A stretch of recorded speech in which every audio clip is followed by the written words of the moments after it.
Okay, good evening.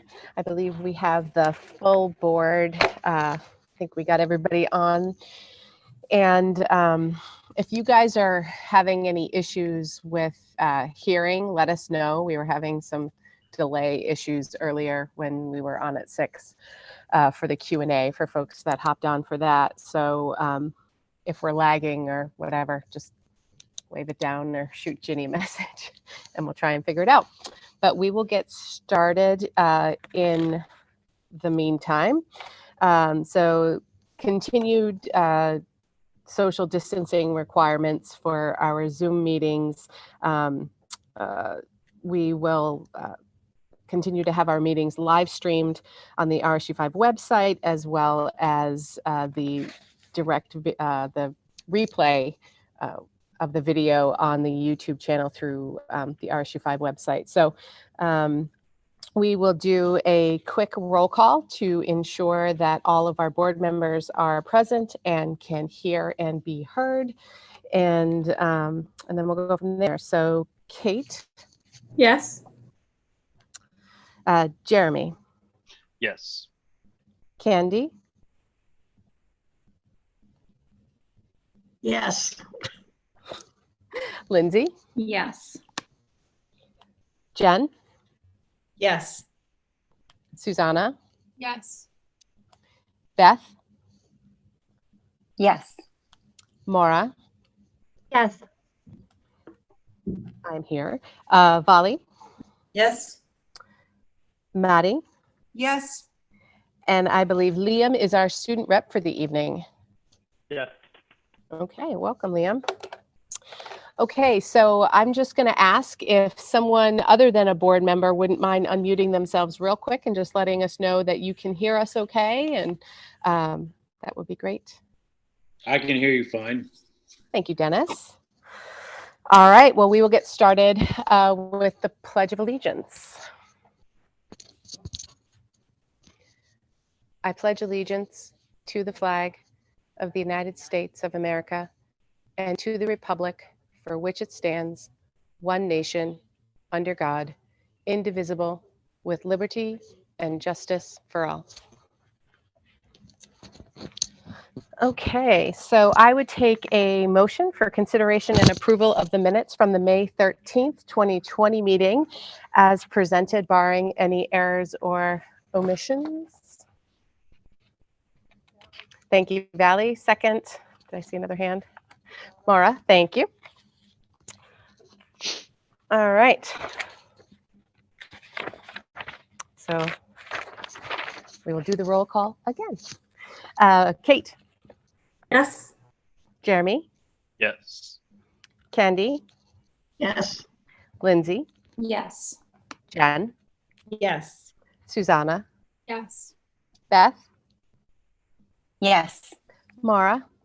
Yes. I vote yes. Bali? Yes. Maddie? Yes. And Liam? Yes. Great, thank you. Okay, adjustments to the agenda? Yes, we have one. I'd like to table 13A, the vote to call and approve the motions. Okay. And you guys will hear a little bit more about that in the budget update, but in case you're wondering why we're pulling that off, you'll hear soon. And so we'll move on to good news and recognition report from our student rep, Liam. Good evening, everyone. While we're still on quarantine, at least the weather is getting a bit better now. So surprisingly, I've got a good amount of updates and some news from Freeport to report. So to many students' relief, the online AP exams are now over. They finished up last week, and while there were actually some problems with the exams, especially those that required the uploading of pictures, the majority of students were able to take them pretty well. I'm not sure exactly what the number is, but I think around 95% went without problem. I may have mentioned this last meeting, but Freeport is continuing to offer virtual math support with Mr. Wall. It is super easy to schedule and make an appointment through the link included in the daily announcements. So now into another topic that I've also mentioned before and has become relevant again as it has gone digital. is there will be a financial aid night with Bill Smith on June 2nd from 5:30 to 7 p.m. for families to understand how financial aid can help manage the college costs. It will take place on an online Zoom meeting and requires registration in advance. So then also the senior project presentations are being held on May 26th, 27th, and 28th on Zoom. So I think today is the 27th, so most of them are done now, but you can still watch them. And even with the quarantine, many of these senior projects I think they turned out really amazing and arguably are some of the best ones that Freeport High School has done. And a link of the schedule, and I think also a link to the Zoom meeting was sent in the daily announcements. And graduation for seniors will be held on June 7th, though I must admit, I'm not exactly sure how graduation will function as I haven't gotten any updates about that. And there will be some great opportunities for seniors, however, as Maine's community colleges are offering free summer courses, saving students between $2,000 and $7,000 in tuition at a 4-year college or university. And I just wanted to quickly add to the updates that I think the RSU 5 staff is doing a really great job right now managing the rest of the school year during these weird times. And that would be all. Thank you, Liam. Just for clarification, I think graduation originally was set for the 7th and now it's on the 8th. So, Okay. yeah. Thank you.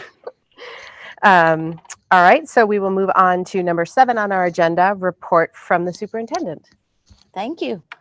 I have formed an RSU 5 advisory team for the reopening of school.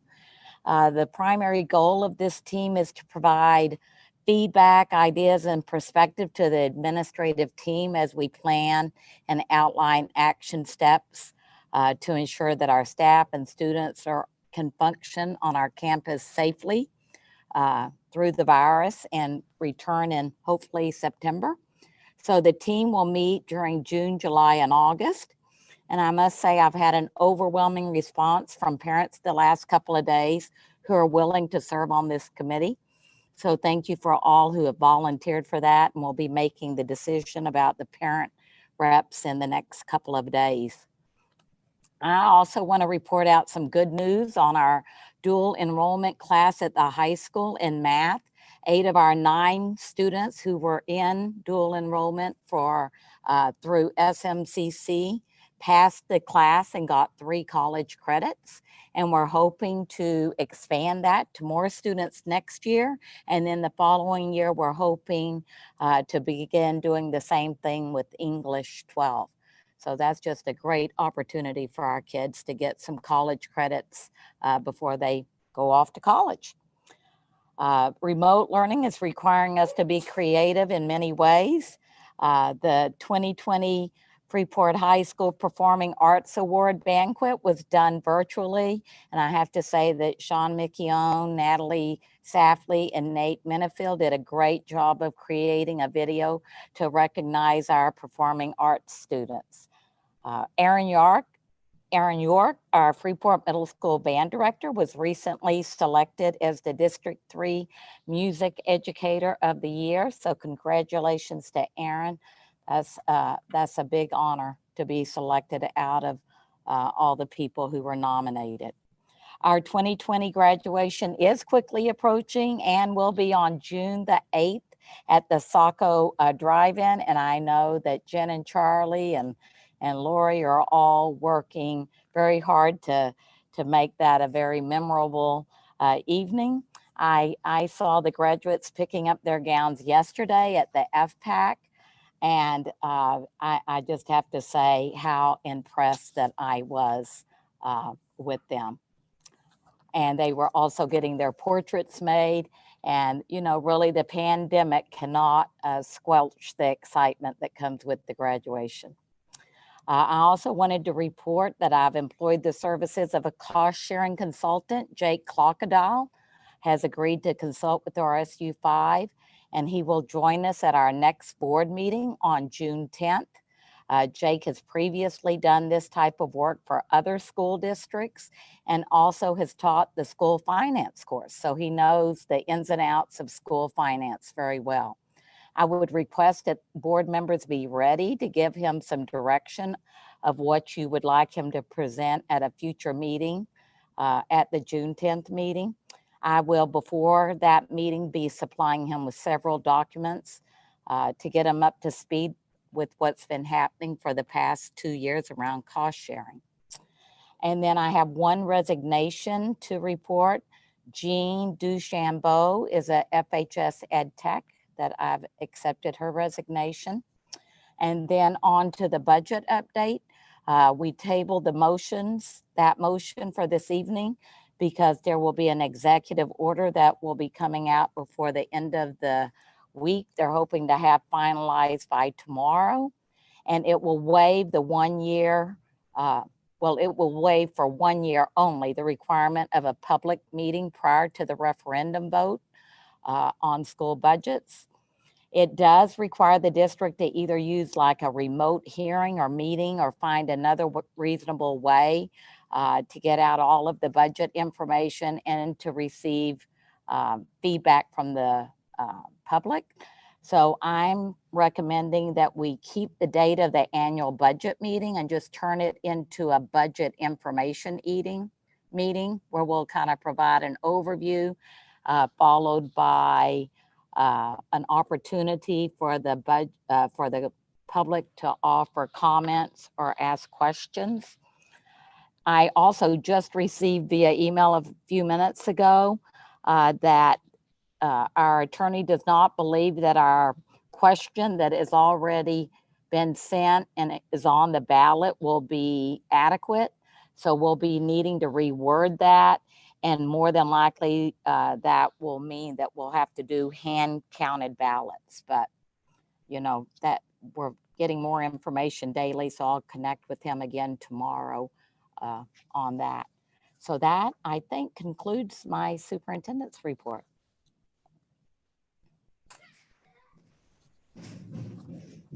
Okay. Valerie, did you have a question for Becky? Yeah, I have a couple of questions.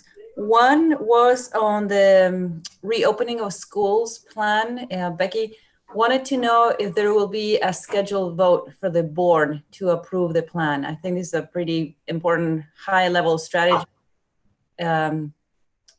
question, and I would hope that the board would be given the opportunity to vote on that plan before it's implemented.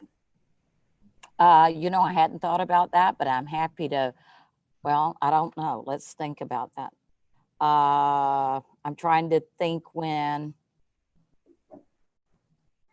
you would be voting on that. I don't know. I guess, okay, so I'm hearing your feedback and I'll take that under consideration. And I think I'm going to need to process that because I'll have to think about the logistics, because I don't think the plan will be finished before, I don't know, probably the end of July.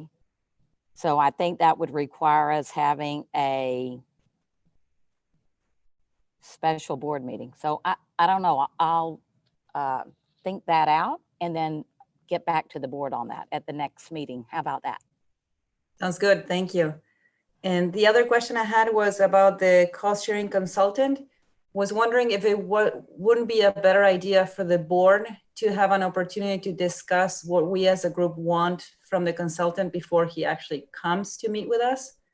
I think we as a group need to discuss amongst ourselves what we want to get out of his consultancy before he's there and listens to the back and forth, and he may get mixed messages about what we want, or he may just have to sit and charge us to listen to us, try to wrap our heads around what we want. So I would feel more comfortable if we could talk about what we want before he comes to meet with us. I don't know how others feel, but that's the way I feel. So I think that could be possible if you had that discussion at the June 10th.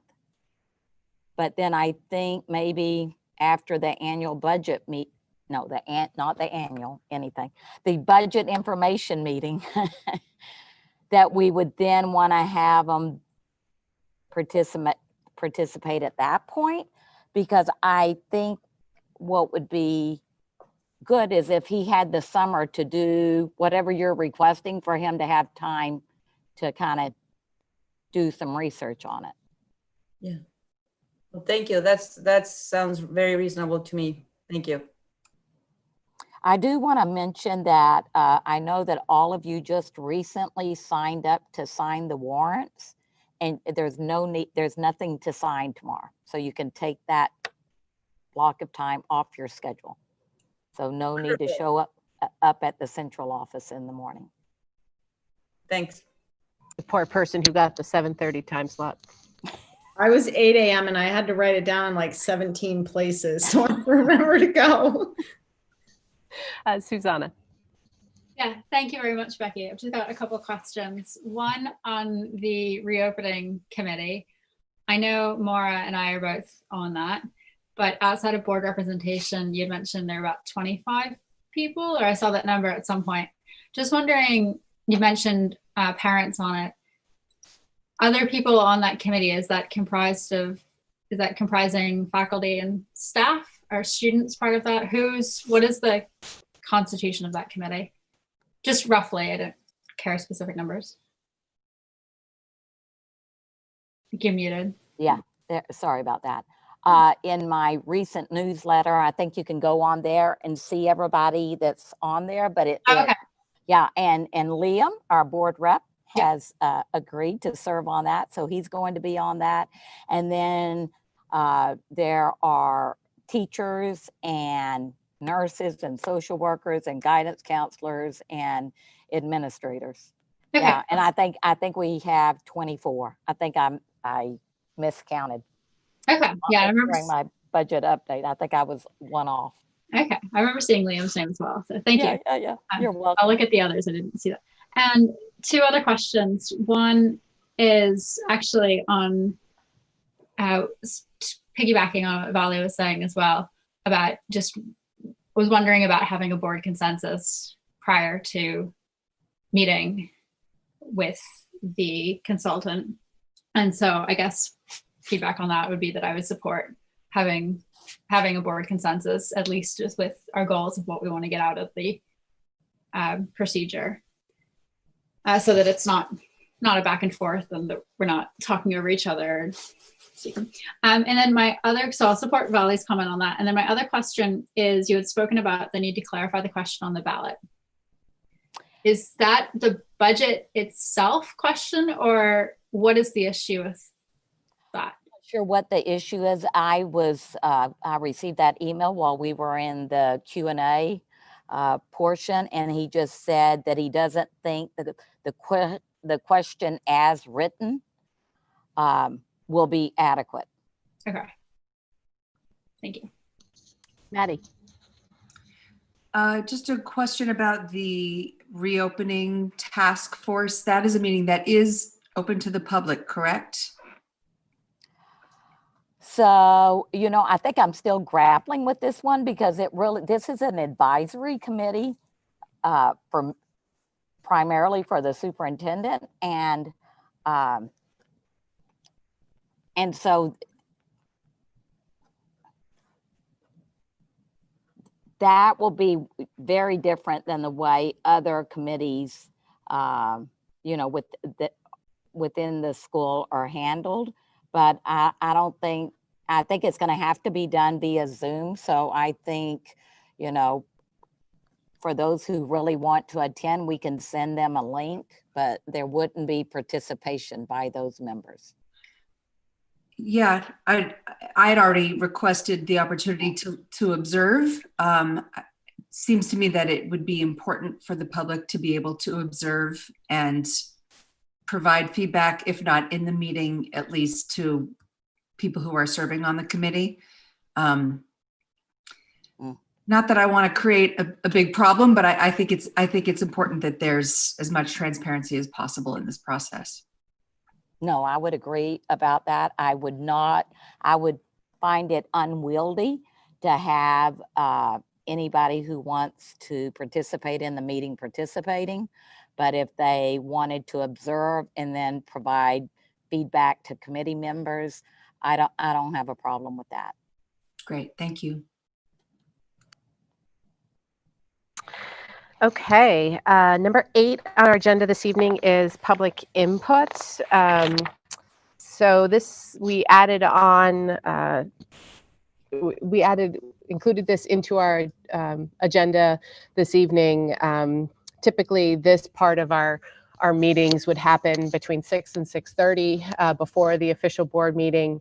But since, because of the Zoom, the reasons behind having it earlier didn't apply as much with us all doing it remotely. So we decided to also include it in the body of our agenda this evening. So this is an opportunity for the public to have, if they had questions about the budget that was adopted at the last meeting, or input. We have that opportunity now. So if we had folks from the public who wanted to share a comment or had a question, we would just ask that you raise your hand. So if you click in the participants at the bottom of your screen, it'll bring up a box with all the folks that are on the call, and you'll see at the bottom there's a little blue hand that says raise hand. And if you had something you wanted to ask or share, we just ask that you raise your hand, and we'll acknowledge folks in order that the hands go up, and we can take it from there.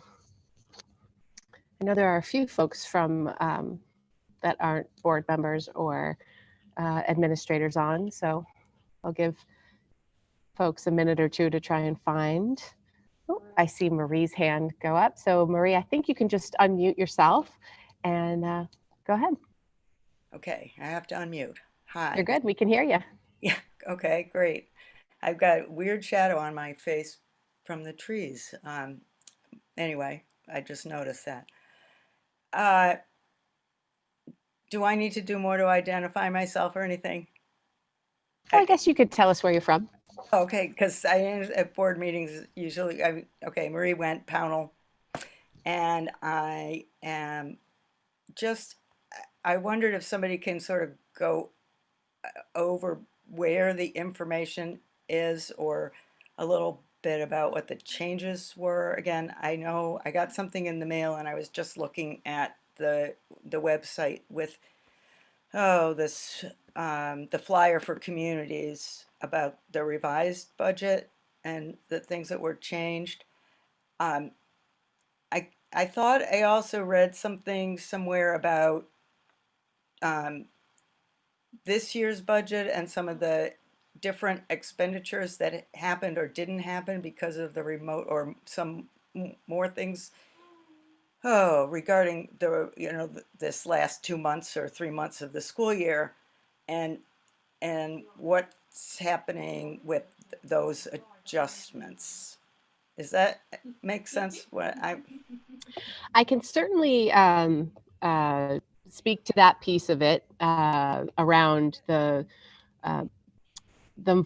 budget that was expected to be spent between March and the end of June, and that was the savings incurred by not having buses running and substitute teachers and those sort of things. Our interim finance director has worked to create a projection of what he expects the savings from that to be, and the number that we had been working with in our budget discussions and deliberations over the last couple of meetings was, we expect there to be about $700,000 of savings from us not being in the classroom for those last couple, 2.5 months of school. So that's expected, and you may recall that what happens to that is once we've budgeted for it and we've gotten the funds, whether from the state or from the towns through taxes, if it's not spent, it then goes into that undesignated fund balance on our financial statements next year when we get our audit from the accountants. And that's sort of the savings account, if you will, that we could draw from in future years if we needed to, for potential overages, or if there was a curtailment, or if in future years we wanted to use that to offset taxation. So that's the savings question. I guess I might ask if get that information until the audit of this past budget, which isn't until like next October. Okay. And what did you talk about this at a board meeting like recently? Because I feel like I sort of heard this, and you know, like listening to a board meeting online or something. It, do you know, Yes. was that gone over so that if I want to go back and look at more of a discussion of that, or wasn't there really? I mean, I don't think there was a big discussion about the number of 700. We have, in most of our budget discussions, we do sort of talk about the use of undesignated fund balance because it sort of plays in two places, I think, in our budget this year. There's how much we expect that we'll be adding to that undesignated fund balance for in next year's audit in October, based on money we didn't spend this year. And then we also came into this year with an undesignated fund balance, which we are our adopted budget includes the use of $389,000 of undesignated fund balance for the 2021 year to offset to bring down the taxes. Okay. And Marie, I would add that I think we discussed that primarily at the May 13th meeting. So if you want to watch that video, I think that would be helpful. And that's where I that was where we talked about reducing the additional money and reduced our expenditure increase from 4 point something to I think 2.32%. Okay. And just so, and then of course on our website, all of our budget documents are under a tab called budget on the top. So I have all of those open in another window. yeah, right, exactly. I don't know. I mean, I usually have some of the pages and I can look at them all at the same time, and this is just like my brain gets confused having things that just online. So then the other thing is just about the meeting. Is there actually is going to be a meeting, or there is not? Wasn't there something very recent about those maybe being the meeting, the one where we do the articles, June 17th? Right. So that meeting originally should have been tonight at the Durham Community School.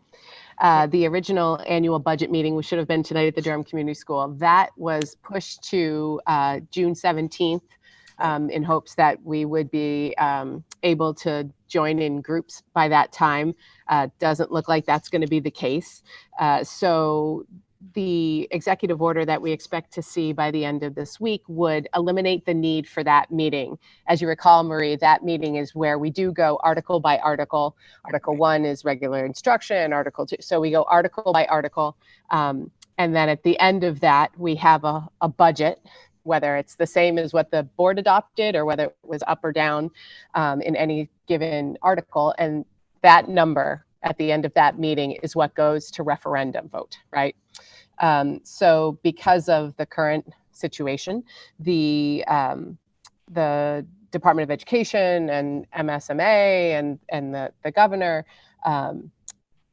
the concern about having those public meetings, whether it's for municipal budgets or whether it's for school budgets, was just they made the decision. What it sounds like we're going to hear is that they made the decision that you don't need to have that meeting before you go to referendum. So the referendum, we'll keep that meeting on our schedule in terms of just an information session similar to this, where people could ask questions about the budget, but it won't be a voting. There won't be a voting opportunity at that meeting.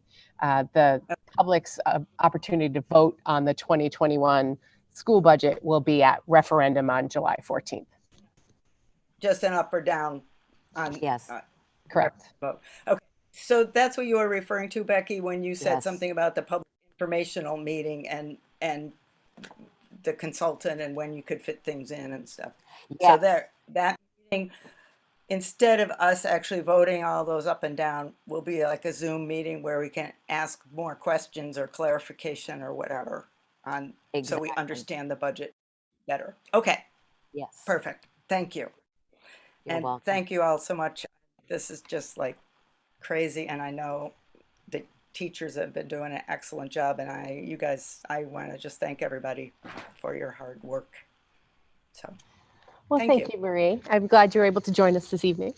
I'm going to switch over to, I'm going to get off of Zoom and go to the online live stream. So, yeah. Enjoy. I gotta eat lunch. Okay, bye. Bye.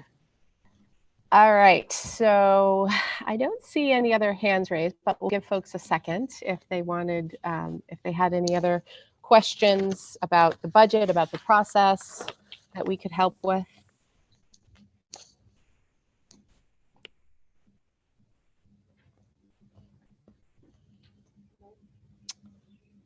Okay, so we have back-to-back public items on the agenda tonight. So number 9 on our agenda is public comment. So this is your traditional public comment period where it doesn't have to be in reference to the budget. It could be in reference to anything school district related that you'd want to mention. If we'll use the same process of raising your hand, and then we just ask that you tell us your name, where you're from, and keep comments to 3 minutes. All right, I'm not seeing any hands for that one either, but keep in mind there is another public comment opportunity at the end. So if you think of something you wanted to share but didn't get an opportunity yet, you can still do that later in the meeting. So we will move on to number 10, administrator reports, and we will start with Scott and the finance report.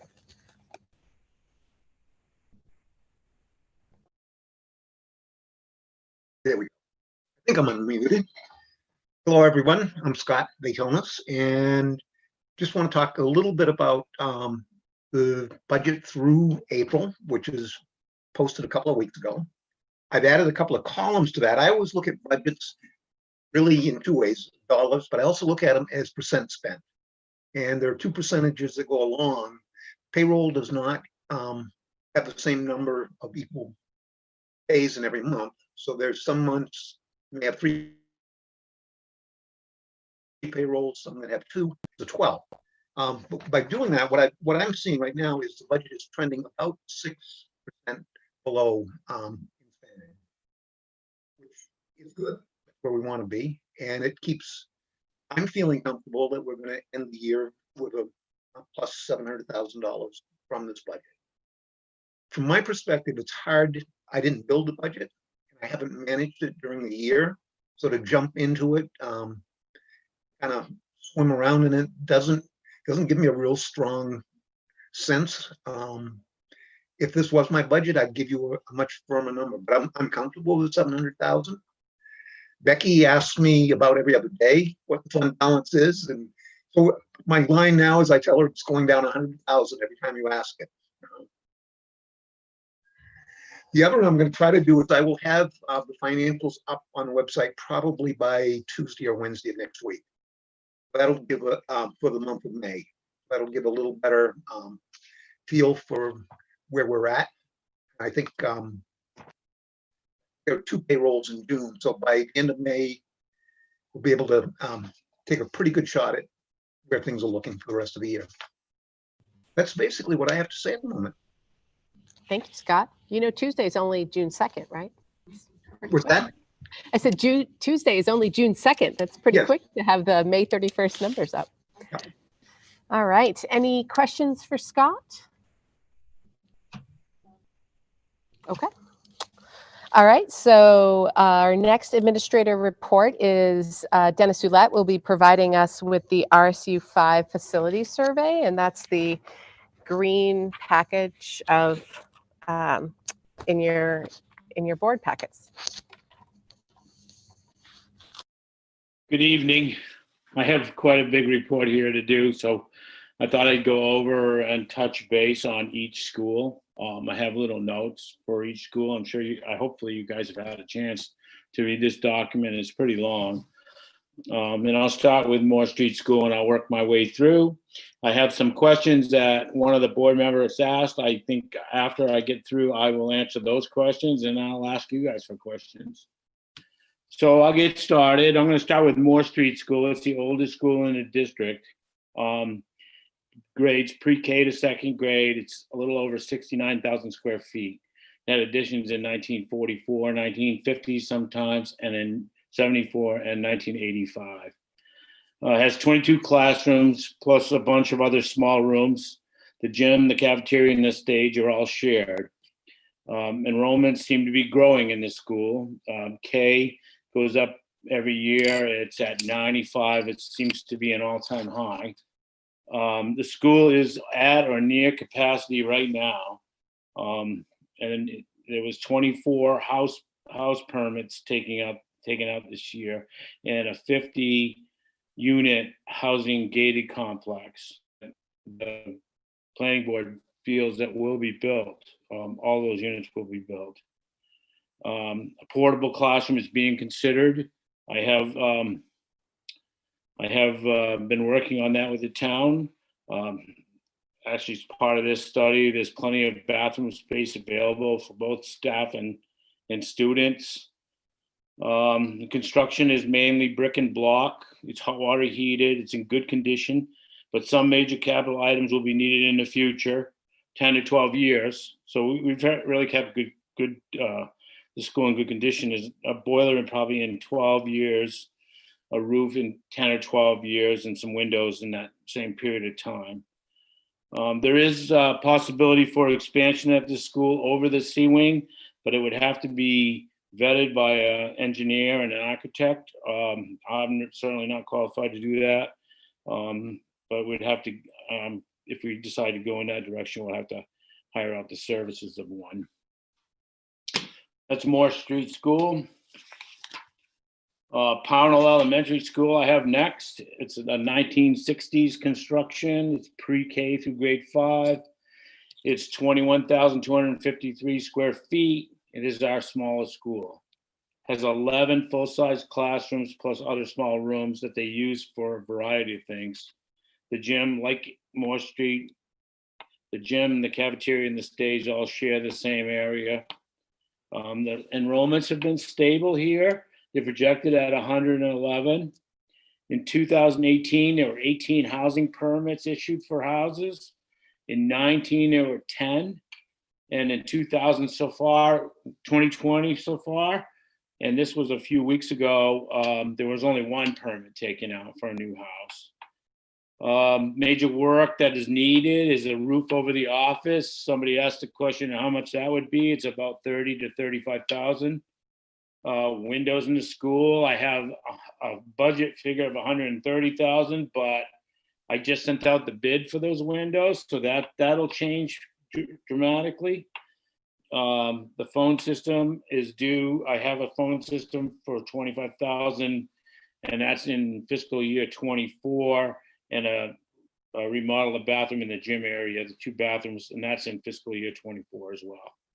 We installed a generator at Pownell in 2019, and it's large enough to do the entire school, keep that running. We're working on getting the school wired up for that. Right now we run heat and some lights. There's an adequate amount of bathrooms. It's a wood framed hot water heated building, and there are no capacity issues at this time. There's plenty of room for expansion in the future at Pownell Elementary. Okay. Mass Landing School, 1990 construction, grade 3 through 5. It has just under 44,000 square feet. It's 18 full-size classrooms plus other small classrooms, other smaller rooms. The cafe, stage, share space, gym is separate. It houses Laugh and Learn since this past school year. Enrollments at this school have been decreasing. It was 222 for the fall of 2000 from 234 this year. There's plenty of bathrooms in the school. It's brick and block construction, EPDM roof, and that's at the end of its life cycle and is slated to be replaced next year in 2021, I mean. And that is a figure on it of 395,000, but it hasn't been out to bid yet. So that number will definitely probably come down. Parking for events at the school is tight at times, but there's no anticipated need for expansion in the near future. That's Mass Landing. Okay. Durham Community School, 87,940 square feet. Was built in 2009. Grades pre-K to 8. It has 35 full-size classrooms plus other workrooms. The gym and stage share a space on one side, and the cafeteria and stage share a space on the other side. Enrollments have been increasing each year, projected to be 443 in the fall of 2020, in addition to 5 from the past year. 18 building permits have been taken out in Durham this past year, only 3 so far this year. Bathroom space is adequate for students and staff. Major work will include 4 heat pumps in the summer of 2020.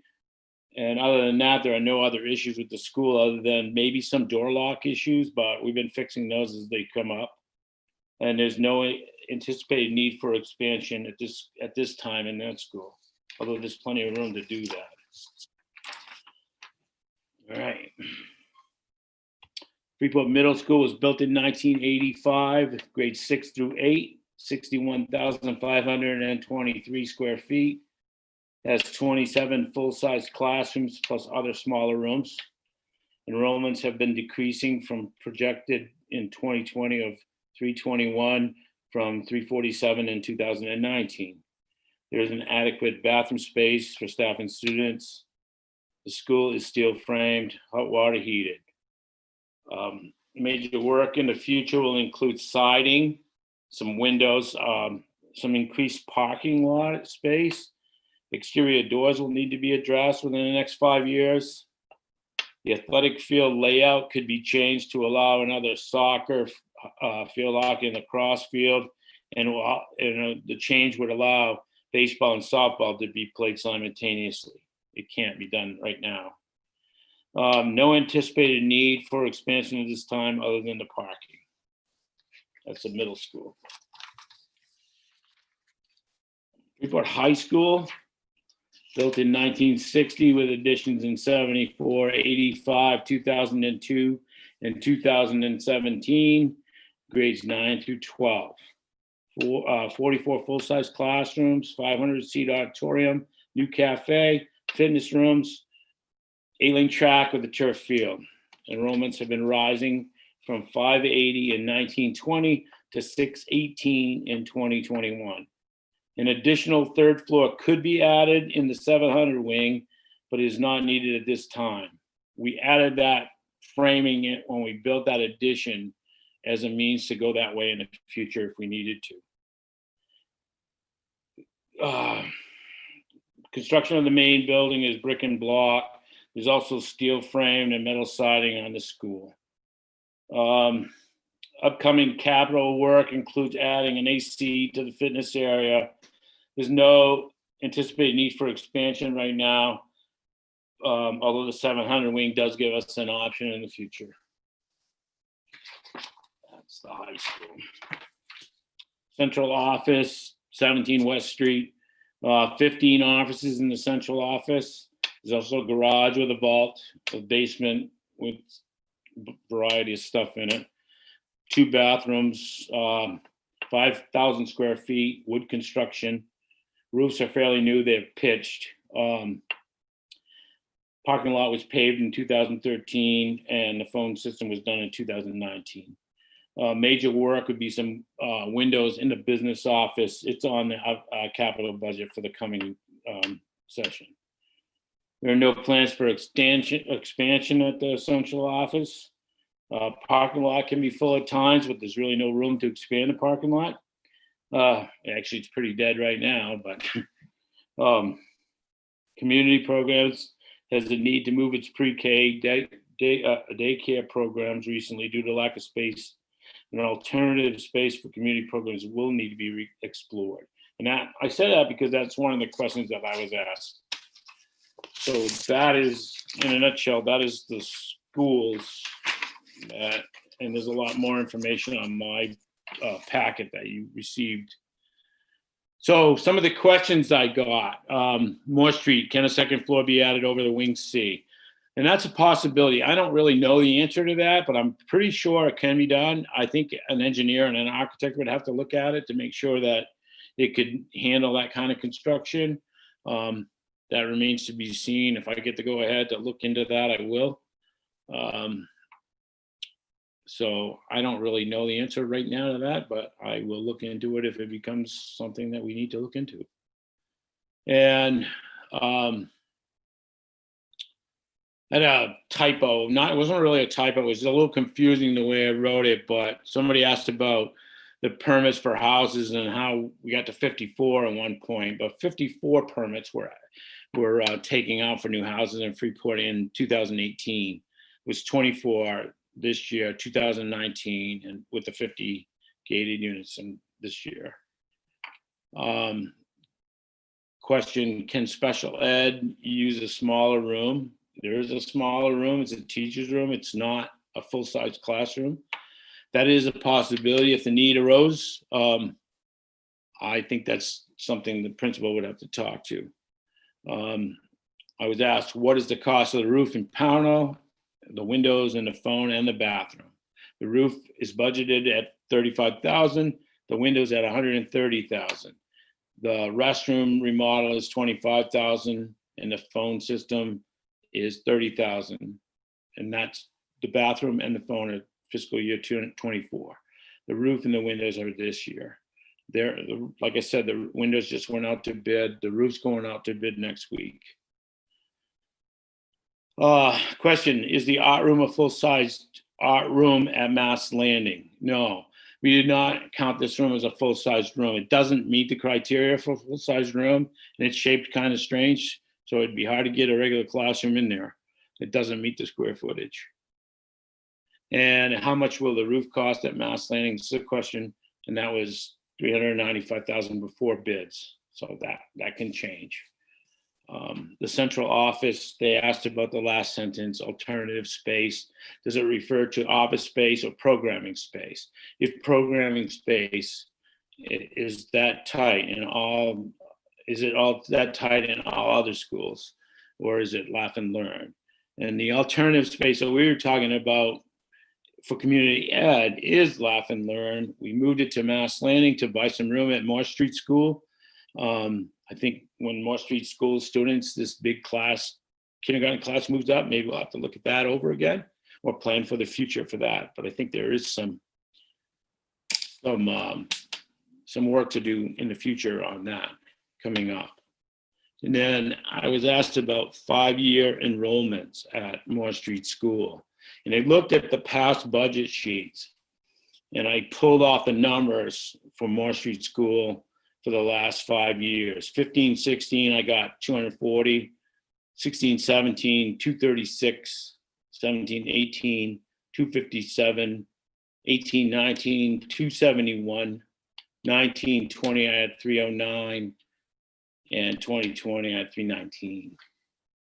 So those were the questions. If you have anybody else has any questions, I'll be happy to answer them, or we can talk about anything.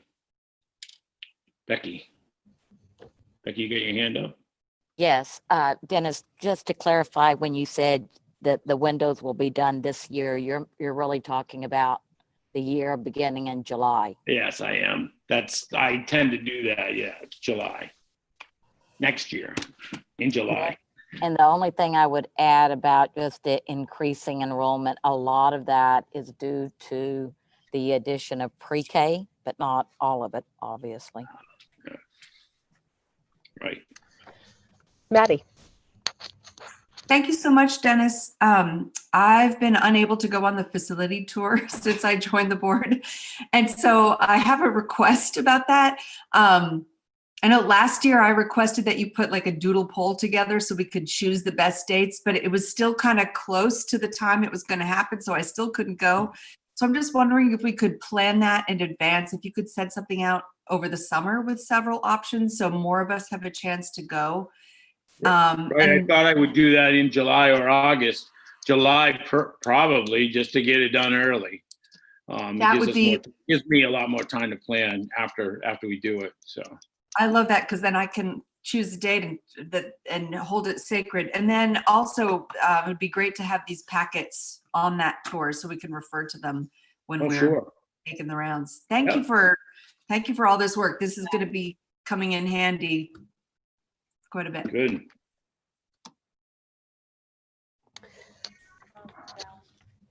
Valley.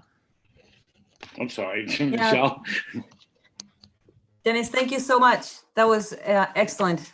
Lots of really good information. So question for Becky now, are we, do we have time to discuss some of this now and talk about strategy for the future, or this is just information and we'll talk about it at some other time? No, I think we should have people's thoughts on like next steps. One of the things that I've thought about is just, you know, if we really want additional space, you know, should we kind of talk about it at the elementary level around possible ways to reconfigure the schools? That's one thing, right? You can do a renovation, but I mean, most of our possibility lies either with adding the wing to Moore Street, if that's possible, looking into that. Or Pownell has a lot of land. And so, you know, there could be a big renovation out there and we could just reconfigure where kids go to school. So, you know, I do think we have time tonight to do some discussion on this. Well, thank you. I was hoping that we would be able to go a little further than just the information. So on my notes, I had 3 possibilities of things that I would like to discuss and possibly consider. One would be what you just said, how much would it cost to add classrooms to the C or D wing or both at Moore Street?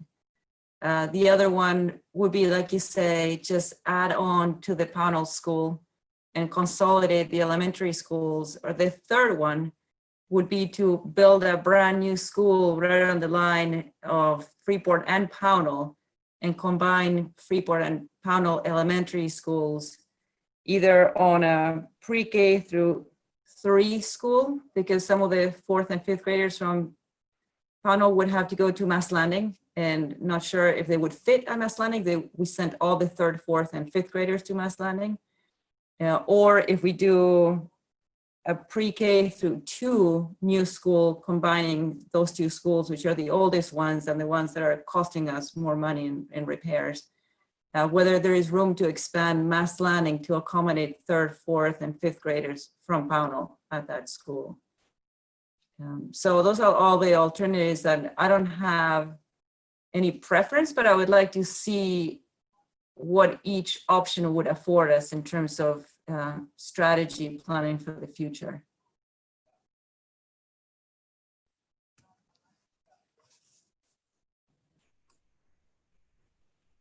Wow. Beth. Hi, I am also thanking you, Dennis, for a great information report. I would very much be in support of exploring different options. Obviously, for Moore Street School seems to be the one that's you know, what has been on the radar for a while, and not excited about the option of portables. So looking into whether or not, I know I'm just agreeing that, you know, looking into that if it's possible to build that addition. I do want to say I feel very strongly that our youngest learners should be in the town that they live in. I just really feel very strongly about that.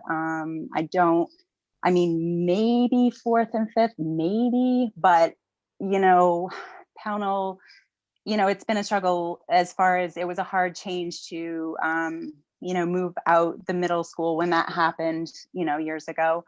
And I know just from what I've, you know, talked about with people that people feel very strongly about having their little people right in the town. So, and I'm assuming people maybe in Freeport feel the same way. I don't know for sure. But that's just my opinion about the whole condensing and moving kids. I don't feel like that would be the the best option at this time. Thanks, Beth. Maddie? Yeah, long before I moved back to Maine, when I was still living in Texas, I had a friend who moved to Pownell for the school. So I've known about Pownell School since before I even considered coming back home to Maine. And I know the community feels really strongly about that school, and I think rightfully so. I think that would be it would be a really sad option for us to consider, not having that school anymore, combining grades that young. So I would agree with Beth on that. I've been thinking that Moore Street or Pownell, we've talked about it a bit, has been next on our list, but I feel really reluctant to plan for any large expenditures right now. And I think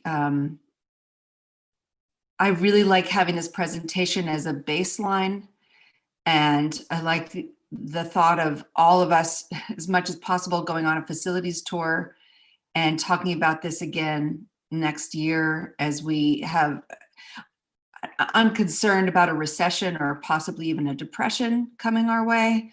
I'm not sure that now is the right time to talk about renovations. As much as I hate the idea of portable classrooms, it just doesn't feel like the right time to me. Jen?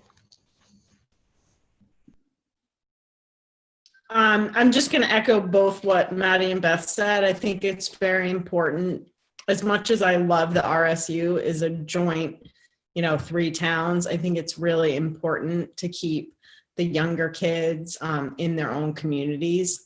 In addition to just to have them in their own communities, I also think it would create a difficulty for parents who are trying to manage going to events at different schools. I'm sure it's not easy. That's not the right word, but I'm sure it's easier in Freeport if you have a child at Moore Street, Mass Landing, and at the middle school and at the high school, which could all happen, but they're very close. So the driving distance isn't huge. But if you have a child at, in Pownell, and then you have a child at the high school, that might be an issue. That being said, Maddie, I would also you about the huge expenditures, but what it really made me think of is that I think that a facilities tour should be a mandatory field trip for the board. And I don't know how we would do that.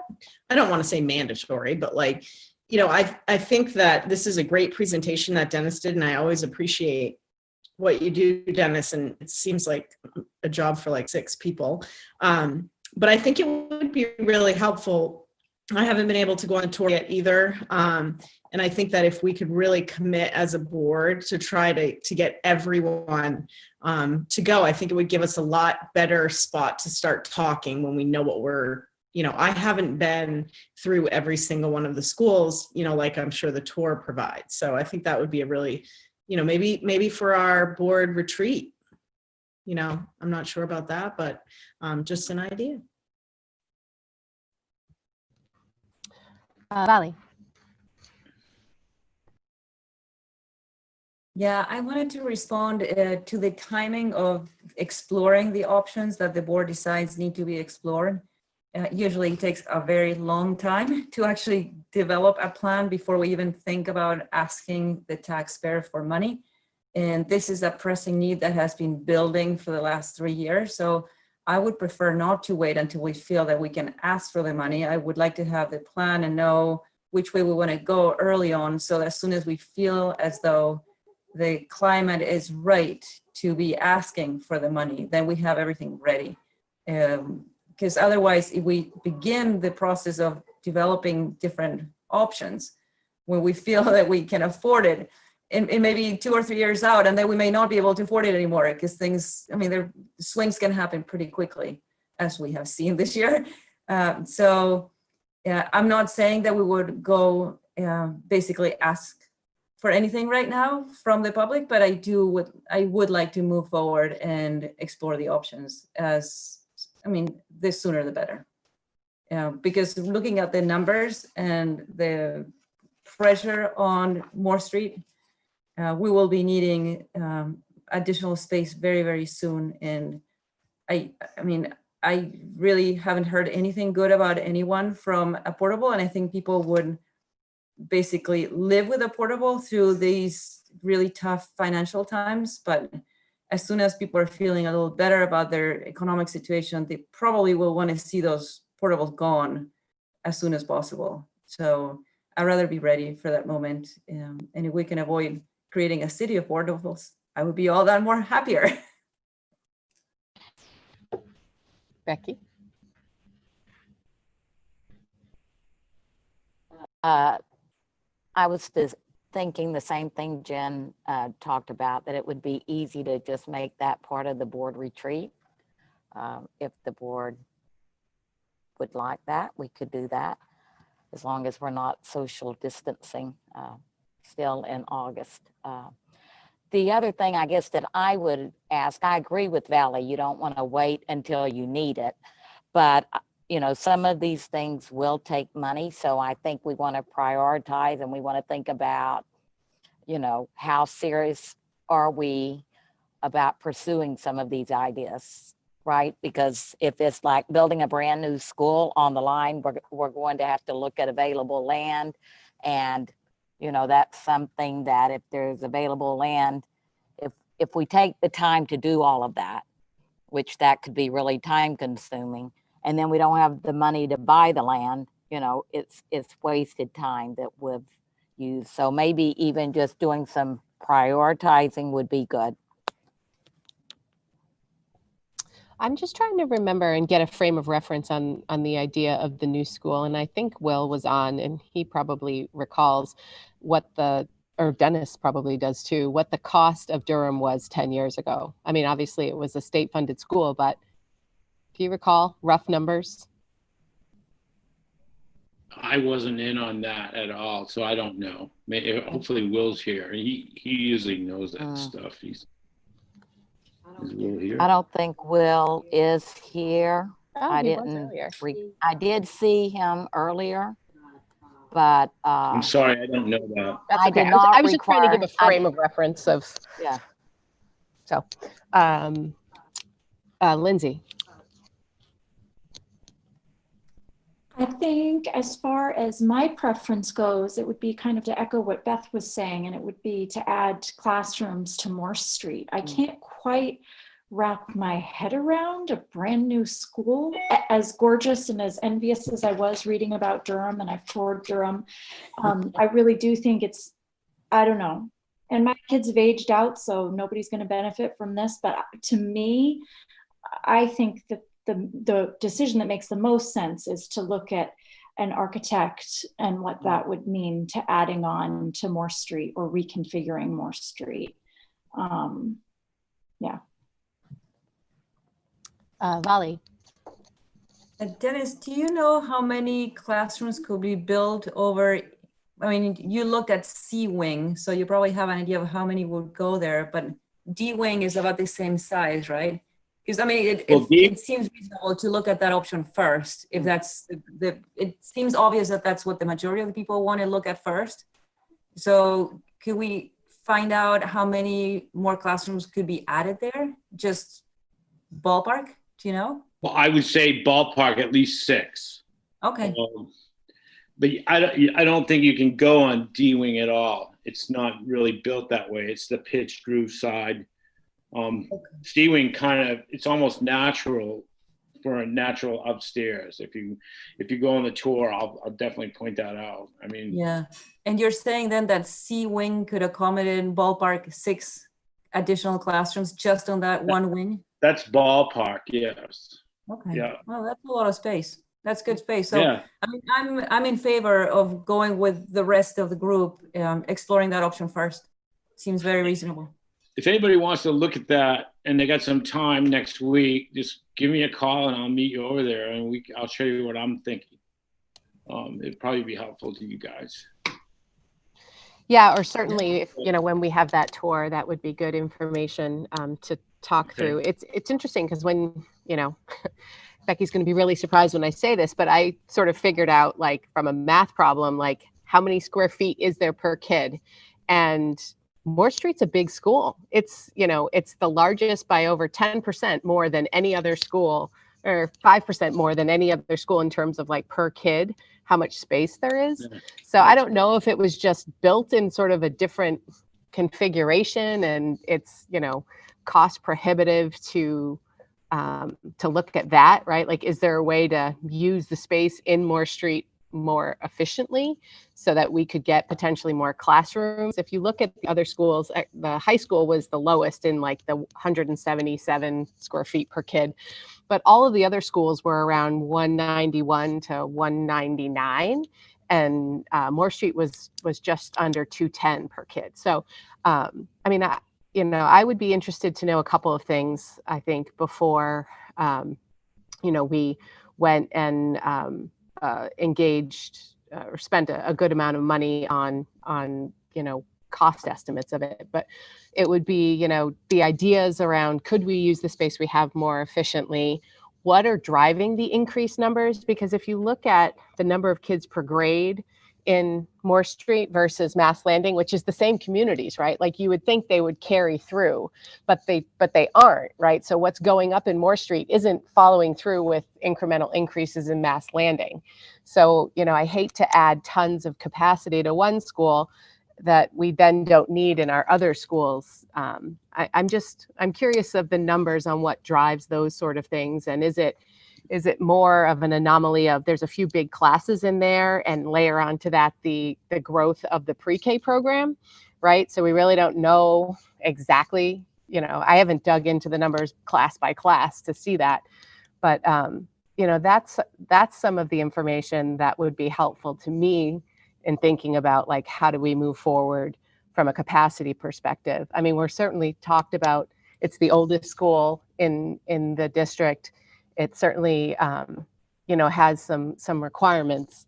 And I think it does make the most sense to look at a renovation there as opposed to some of the other options, you know, when it's financially feasible to do that. So just my 2 cents.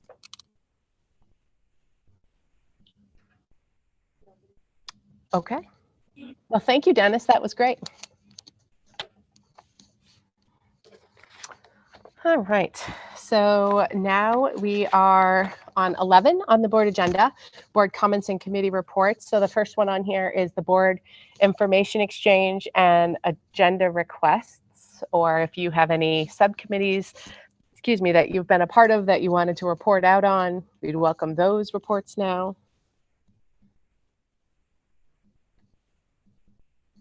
Maura.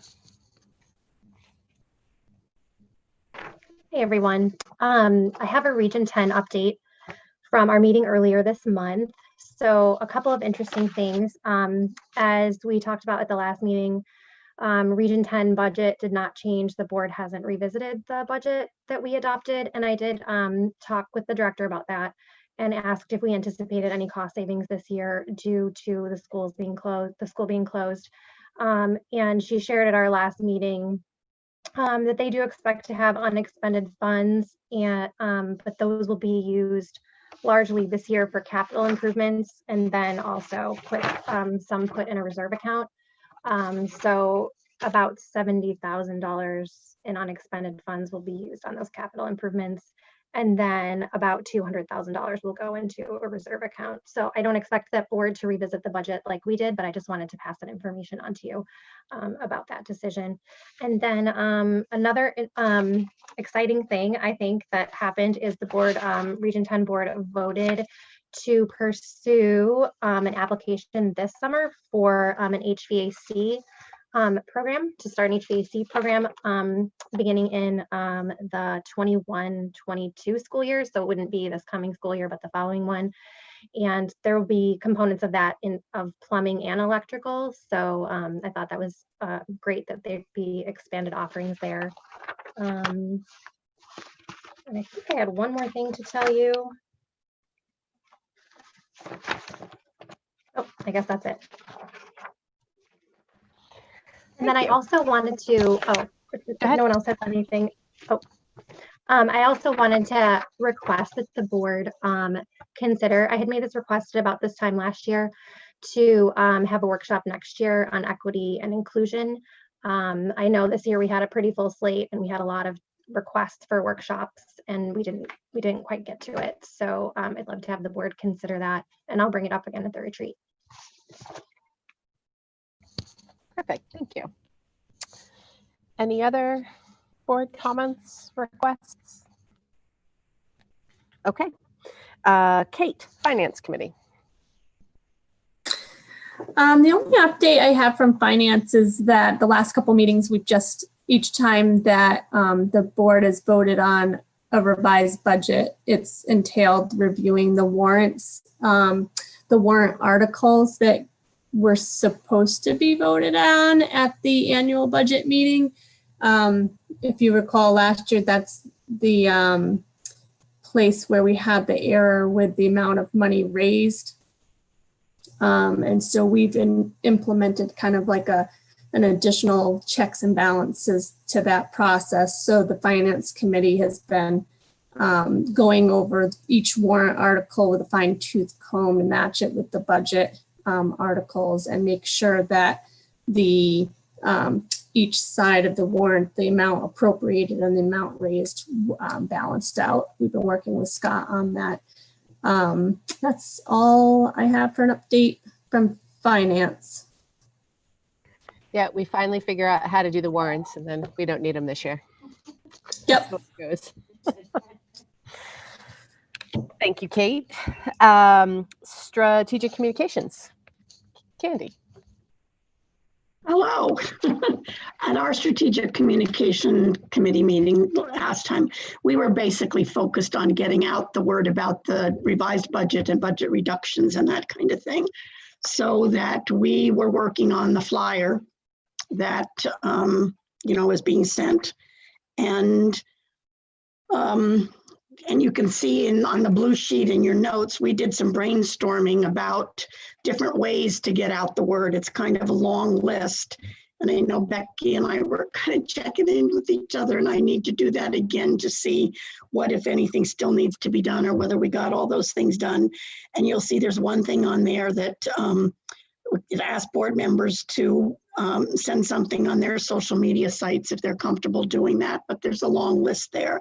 And then we worked on the draft or discussion about Becky's letter to the editor, which then she shared with us and we approved it. And that's basically what it is. We were scheduled to kind of talk about the satisfaction survey, but we put that off till our next meeting because it was discussion about all the budget information. Did we do a new satisfaction survey? No, we don't. It's just, it's the year where we're supposed to be doing it, the parent satisfaction. Oh, okay. And just because of the remote learning, we haven't done it. So we just have to decide, when we need to do it, probably this next year. Yeah. And I will say not everything has been done on our list, but we're working through it, and we will. We've definitely got the budget flyer, and I'm looking at Jenny to find out whether it's in the mail to the households yet.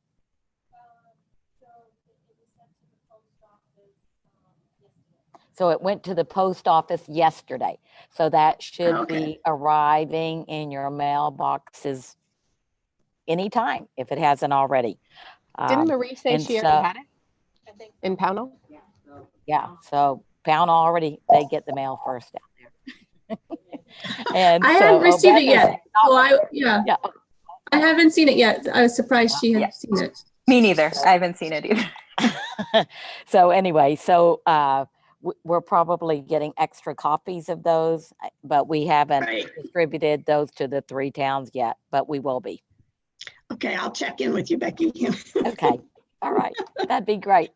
As it relates to the social media stuff, if you guys, create a post that you put up on the sites I know Durham has a Facebook page and the district does. And if you guys do that, if you include it in your, just to let the board know that it's there, then board members can go share it instead of creating our own stuff. It's always easier. It's a good idea. If one person creates the message and then we can just share it out. so it reaches everybody's contacts. Did you have your hand up, Valley, or are you all set? Okay. All right. Policy. Okay. Actually, at our last meeting, we had discussions about more than just a few changes here or there on things, which is very often what happens. We did talk about really the graduation requirement policy basically was rewritten so that it now is in line with new requirements and whatnot. So that's one of the things you'll be looking at tonight. And the other thing is we spent time on developing a new policy about board members' use of social media, and you'll see that one tonight too. So those were the big things. Okay. Thank you, Candy. Yeah. Then I think we will throw it over to Cynthia for the policy. Hi, good evening.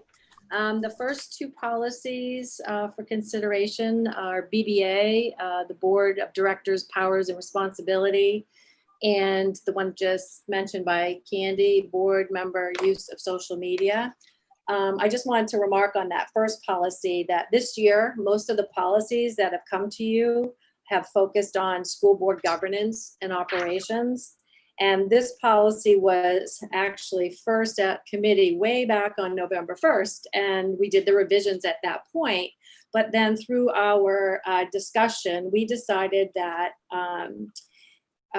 we would hold this one and bring it after all of the other board governance policies were reviewed and brought to you, because we didn't know if we were missing or if we needed to add any other duties and responsibilities to this particular policy. So I am happy to say that we have gone through 40 board governance policies this year, among others, and we are now at the point where we can bring this to you. And so you'll see that there are two there's slight revisions just in some language that didn't really change, the his, her to their or them. And then we have letter F and letter K that are the two that we added to this policy. And so F is approves new programs and services as set forth in policy DO. DO is this policy that's approval of new programs that has one sentence in it. And it took us a full year to figure out what that meant. And with the help of the director of finance, it really is around a program that you might add, like you might determine that we have a need for an autism program, for example. And so something like that would come before you. And then letter K is just to make reference to curriculum, because we have a whole other policy that refers to the curriculum, and it was felt by the committee that we should just note that in here. And I don't, and then we cross-reference those two. And so other than that, there's just some small language changes. And then the next policy is the board use of social media. This is a brand new policy sample. It was a sample policy put out by MSMA 2019 that was sent to all of us. And we looked at, the board has talked about this before. We looked through this and we only, I think we kept most of it intact as was presented in this sample, with the exception of, I think instead of should, we put a shall or something like that. And then there might be a there and a them instead of their, his and her. But other than that, this policy is like the sample ones. And I think this was brought forward because there was a need based on some other things that had gone on in the past couple of years in other districts. So those are the two new policies for first read presented for this evening. I don't know if we need to have a motion.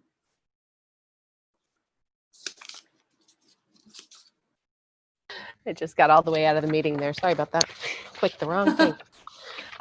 Okay, so this is a motion for consideration and approval for the following policies: first read, BBA, and BEB. What's that? We can do the motion first, and then we'll do discussion. So, Valley, motion second. Thank you, Candy. Valley, question. So question about the first one, Board of Directors Yes. powers and responsibilities. The letter I, it spells out approves recommended programs or studies. Can we Yes, so just when, say approves programs or studies? Because otherwise it makes it sound as though we must approve something that is recommended and not something that we may want to change from what is recommended. So that's one. And then for the next one, the one about social media, the third bullet point on the first page basically reads exactly the same as the third bullet on the second page. So I would recommend that we remove either the third bullet on the second page or remove the first sentence of the third bullet on the first page. Basically, the sentence reading, board members shall avoid disclosing confidential or personally identifiable information about students, including images, school unit employees, or board matters discussion that have taken place in executive sessions. I don't see the need to have that written twice.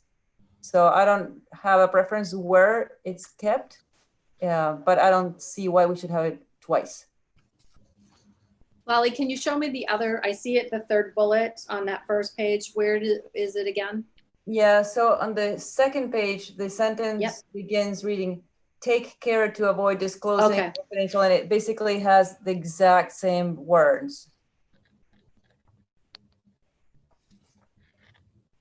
So we're saying that we shall avoid disclosing, and then we say that we must take care to avoid. So in a way, you don't know which one to pick. Do I take care or do I avoid, or shall I avoid? So it creates a little confusion.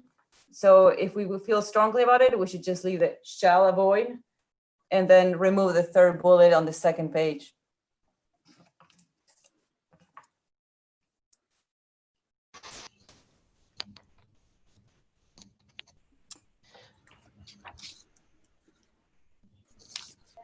Beth.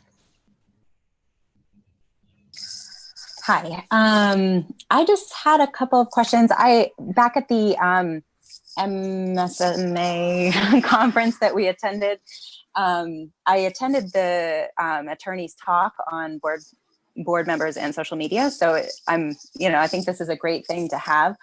They talked a lot about distinguishing your accounts, like say, I know, just for example, I know personally, I just know Maura and Maddie both have one that's specifically to their RSU 5 board position. And then they also have their personal accounts. And so I'm just wondering, I know that it says in here, the board members shall adhere to the following ethical guidelines when using social media in their role as public officials. And so I'm wondering if this only applies to if you're using it on your like official board member page, or it's just across the board. If you're a board member and you have a social media that you need to make sure, like I should never post in anger, which is probably a good thing anyway, but it's just, would I, as a board member, like, I don't know, it's just, to me, it gets like a little bit muddled up. And I'm just wondering if there's some way that you guys either talked about the distinguishing, having the separate account sort of thing, or if just because I have a personal page and I'm a board member, that anything I post, is, part of this. So it's just a question, I guess. So I don't think it matters if it's an account that says, or RSU 5 or something connected to that, or if it's your personal account.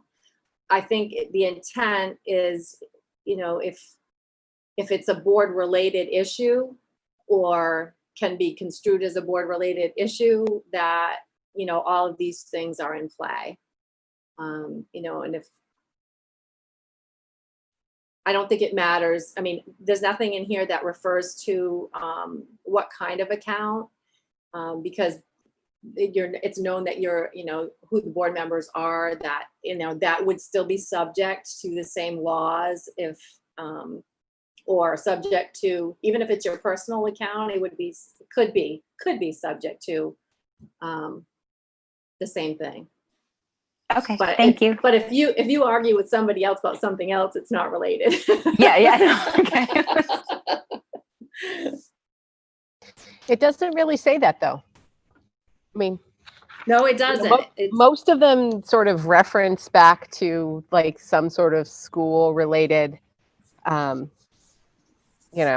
deliberations, not saying you've reached a decision on a pending item. That posting in anger, even when provoked, seems sort of out there on its own. I had a question, Okay, so I think, can I add to that, respond to that? Is it okay, Michelle? Sure. So above where you see the avoid posting in anger, if you go up where the header for that section is, it said board members shall adhere to the following ethical guidelines when using social media in their role as public officials. So that's where then it says board members shall. Do you feel like that fits that, what your point was?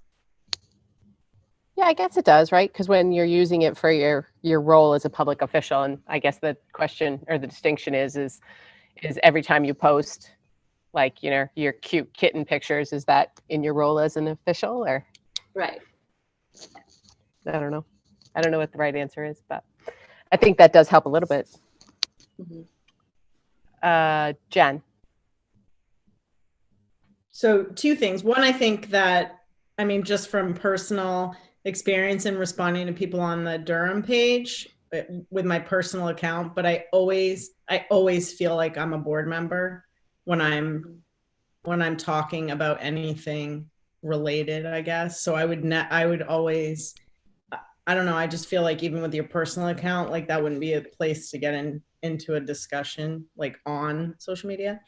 The second thing is I really like things to be black and white, and in reading those 2 suggestions that Valley made, which I agree, those 2 things sound very similar, but with it saying take care to avoid and shall avoid, I feel are a little too open-ended, and I would like it to be more concrete, that board members will not disclose confidential or personal, blah, blah, blah.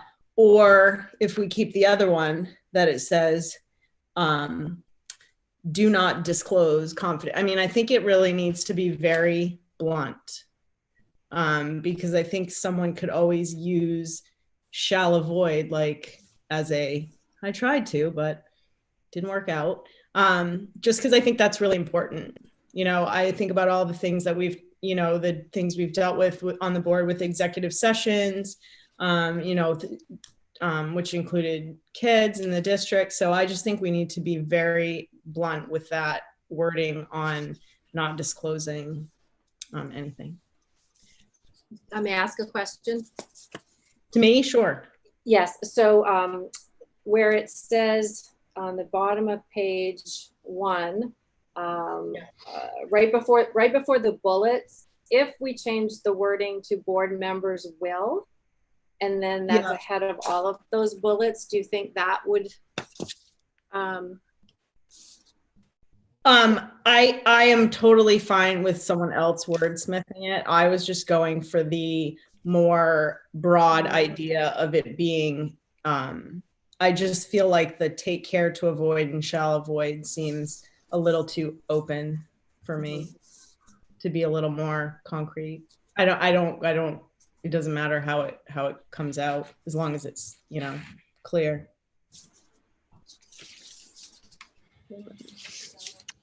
Valley. You could say board members shall not disclose. You could use the same lingo.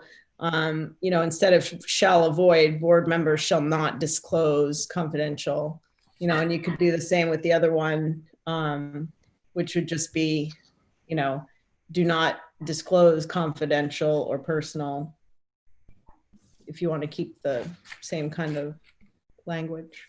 Sorry.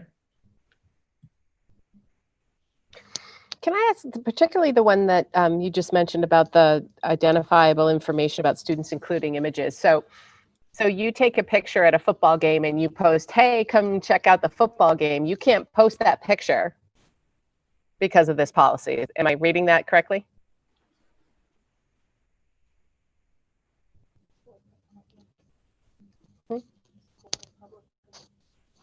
But it doesn't say non-public events. It says you can't post a picture of students or staff. No, it doesn't. It's an executive session. Oh, so this is all relative to executive session? I thought these were like just that bullet.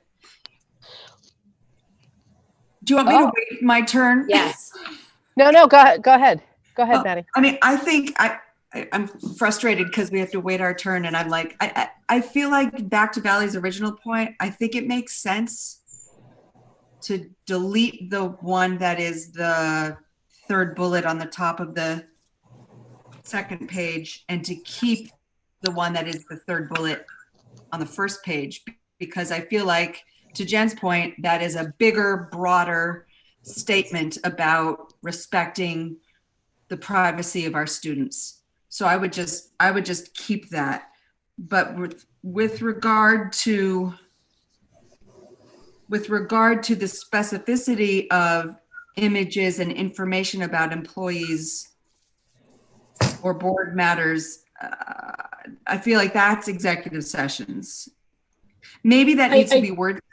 Maybe there needs to be two sentences. I don't know. I see Kate and I want to wordsmith this. No, I think see this, the last sentence of the third bullet, Maddie, it says we need to abide by the same standards as school employees with regard to confidential information. So there are students that parents may have, I'm one of them, I don't allow my child's image posted. So I need to give permission to any school employee to use the image. We as board members must have the same standards as school employees. Oh boy. So you couldn't post a picture at a football game, even if your kid was playing in the game. No, unless you have permission from every other person in the picture. Yeah, in the picture. Is that the intent of so it's not about executive session then?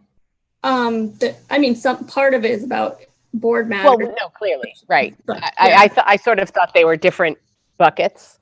I think it was easy to because of that third bullet at the top of the last page, the way that does not have that same sentence that the third bullet on the first page has, which makes it clear to me that we're subject to the same standards as school employees with regard to confidential information.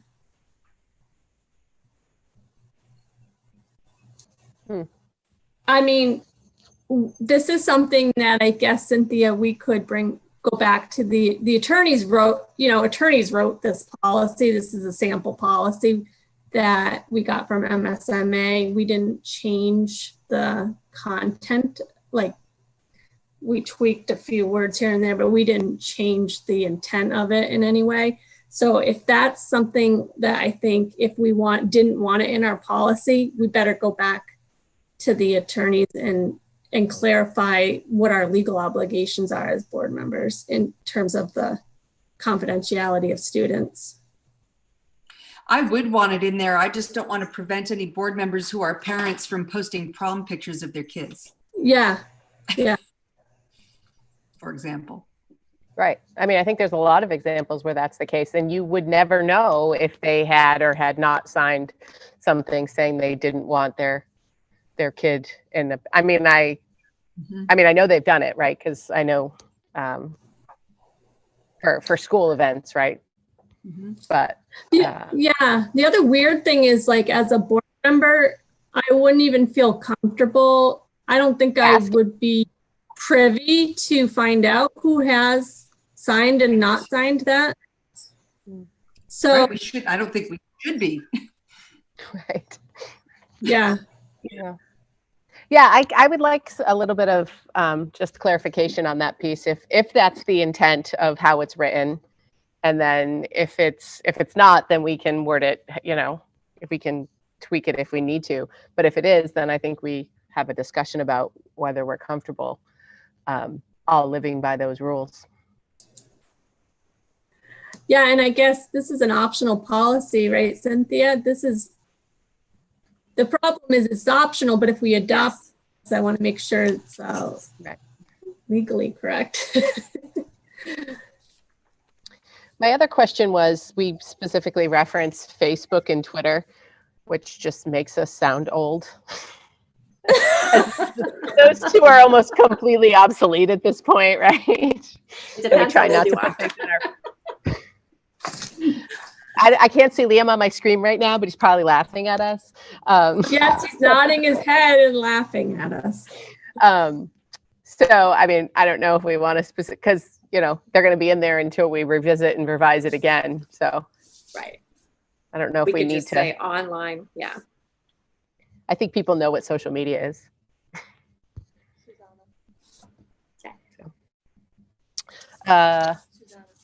Susanna.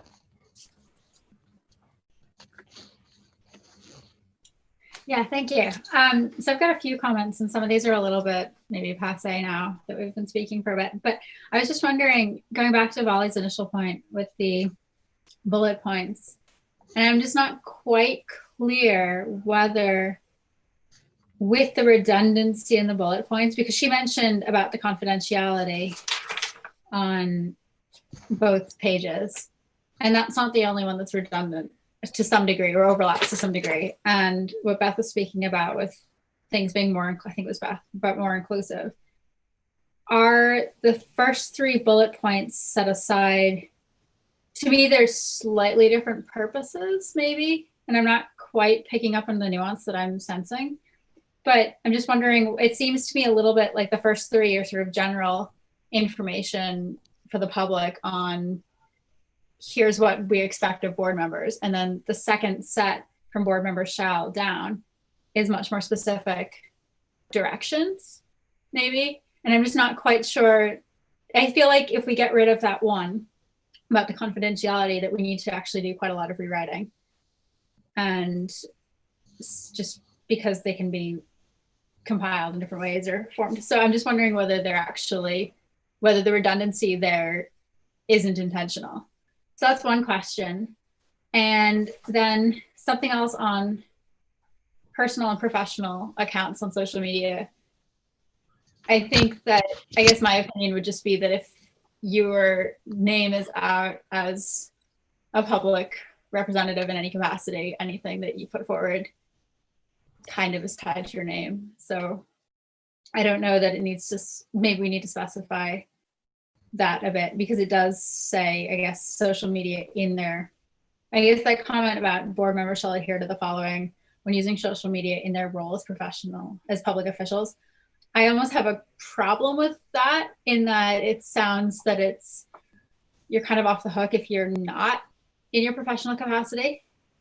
And I think that, going out to the idea of, if you're posting pictures of kittens, that's unlikely, if they're cute, fuzzy kittens, that's unlikely to offend somebody. Whereas something else that you could post on your personal page may not be taken in the same way. So I think, I don't know, I just feel that shouldn't be put forward. Or anything that you put forward becomes in that public domain. And then the second thing about what Kate was talking about, photographs. I know in doing professional academia stuff and photographing things, anytime there's, a kid, whether I'm in the photo or not, and whether I want to share the photo for whatever reason, if I don't have permission from every single person and their parents, I'm not allowed to use that photo. And I think that's fairly common in a lot of other domains. And it does infringe upon that sort of parent official divide that Maddie was addressing. But I think with the photographs, etc., and the identifiable information should, unless we know otherwise, be well beyond the executive sessions. So I think I would feel that if I would want permission from the state, I guess, to know that that rule would not apply. If that makes sense. Valley. Oh, sorry. Yeah. Yeah, I see it a little differently. I think these bullet points all apply, or in my mind should apply, as in the role as public officials. I do believe that individuals, including board members, should have the right to behave as community members, parents, or anything else that they are in the community, outside of the role as board members. And that's not to say that anyone would get a pass to post things that are offensive or disturbing or hurtful or anything like that. But I see this policy applying only in the role as board members and applying only to information that individuals may have access to because of the role as board members, or situations that they may have been privy to because they're board members. But I think if there are board members who are sitting on the sideline and they have a photo of their own child playing whatever sport they're playing and want to post it on social media, I think that should be exempted from this policy, as well as any other things that are in the personal domain that every individual has a right to do in a responsible way. So I would disagree that because board members serve as public officials, they basically give up the right to behave as anything but board members, even in their own personal life. Beth.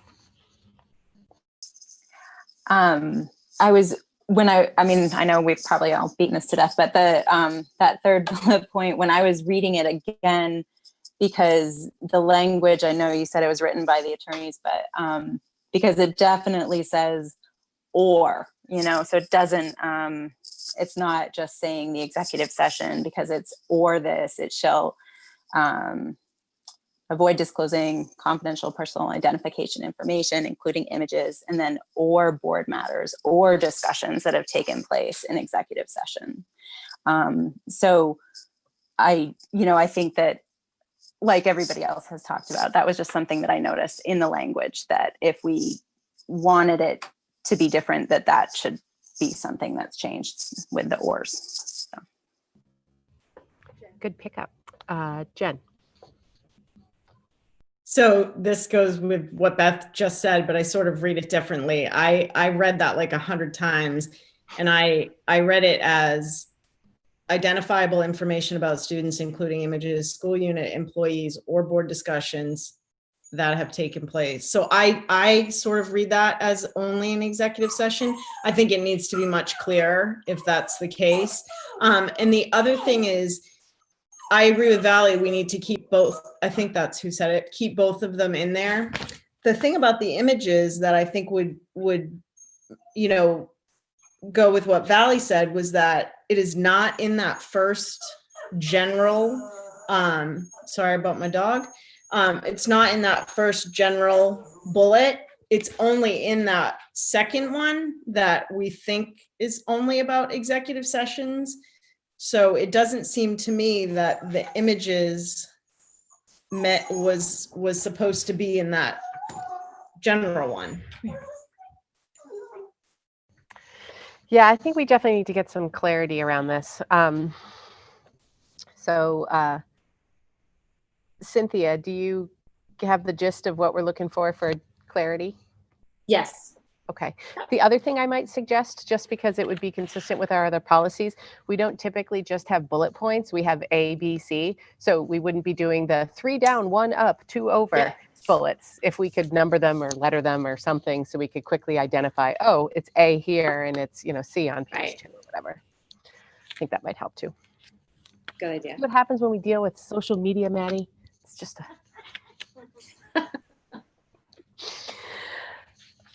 All right. All right, so we have a motion, we have a second. We're going to get some clarity around the social media. And then did anybody else have any other comments or questions on those two policies before we vote on the first read? Okay. Oh, Valley just put her hand up. Valley. Sorry, I just had a final comment. The bullet which reads posting inaccurate information. I mean, I think we all try to not post inaccurate information, but there may be occasions when we do because we're human. So I would rather not be held to the standard that none of us can ever post anything that's inaccurate, because I think that's too much to ask, and we may all face ourselves with a situation where we have violated this policy without meaning to. Or maybe just the word intentionally. Knowingly or It would be good. intentionally. Yes. Good idea. Okay. All right. Are we good to vote? Kate. I want to vote yes, but I just want to make sure before, I want to know which bullet so I can write down the notes. So what bullet was it that Valley was saying we need to put in the? Oh, about the intentionally? Yes. The fourth one down on the second page. Soon to be letter something. Okay. I just know that if I don't write it down, we try to make sure we all have the notes for our next meeting. Yes. Thank you, Kate. Jeremy. Yes. Candy. Yes. Lindsay. Yes. Jen. Yes. Susanna. Yes. Beth. Yes. Mara. Yes. I vote yes. Vali. Yes. Maddie. Yes. And Liam. Yes. Even with the Facebook reference in there, you're okay? Okay, thank you guys. All right, so you have some second read, Cynthia. Yeah, just one second read. It's the Board of Directors communication with staff. So I don't have any more future or additional rather comments about this one. It's a second Okay, read. so I would take a motion for consideration and approval of policy BHC, Board of Directors Communication with Staff for second read. Maddie, thank you. Beth, questions? Valley. Just a quick one. Could we have it be consistent, the headings, Board of Directors and Principal? You have it in singular, and then Board of Directors and Teachers in the plural. Just keep it the same. We're just going to rotate each year. You can only talk to one principal. They're going to elect one person to take all of our conversations. All right, so any other comments or questions on this one? Okay.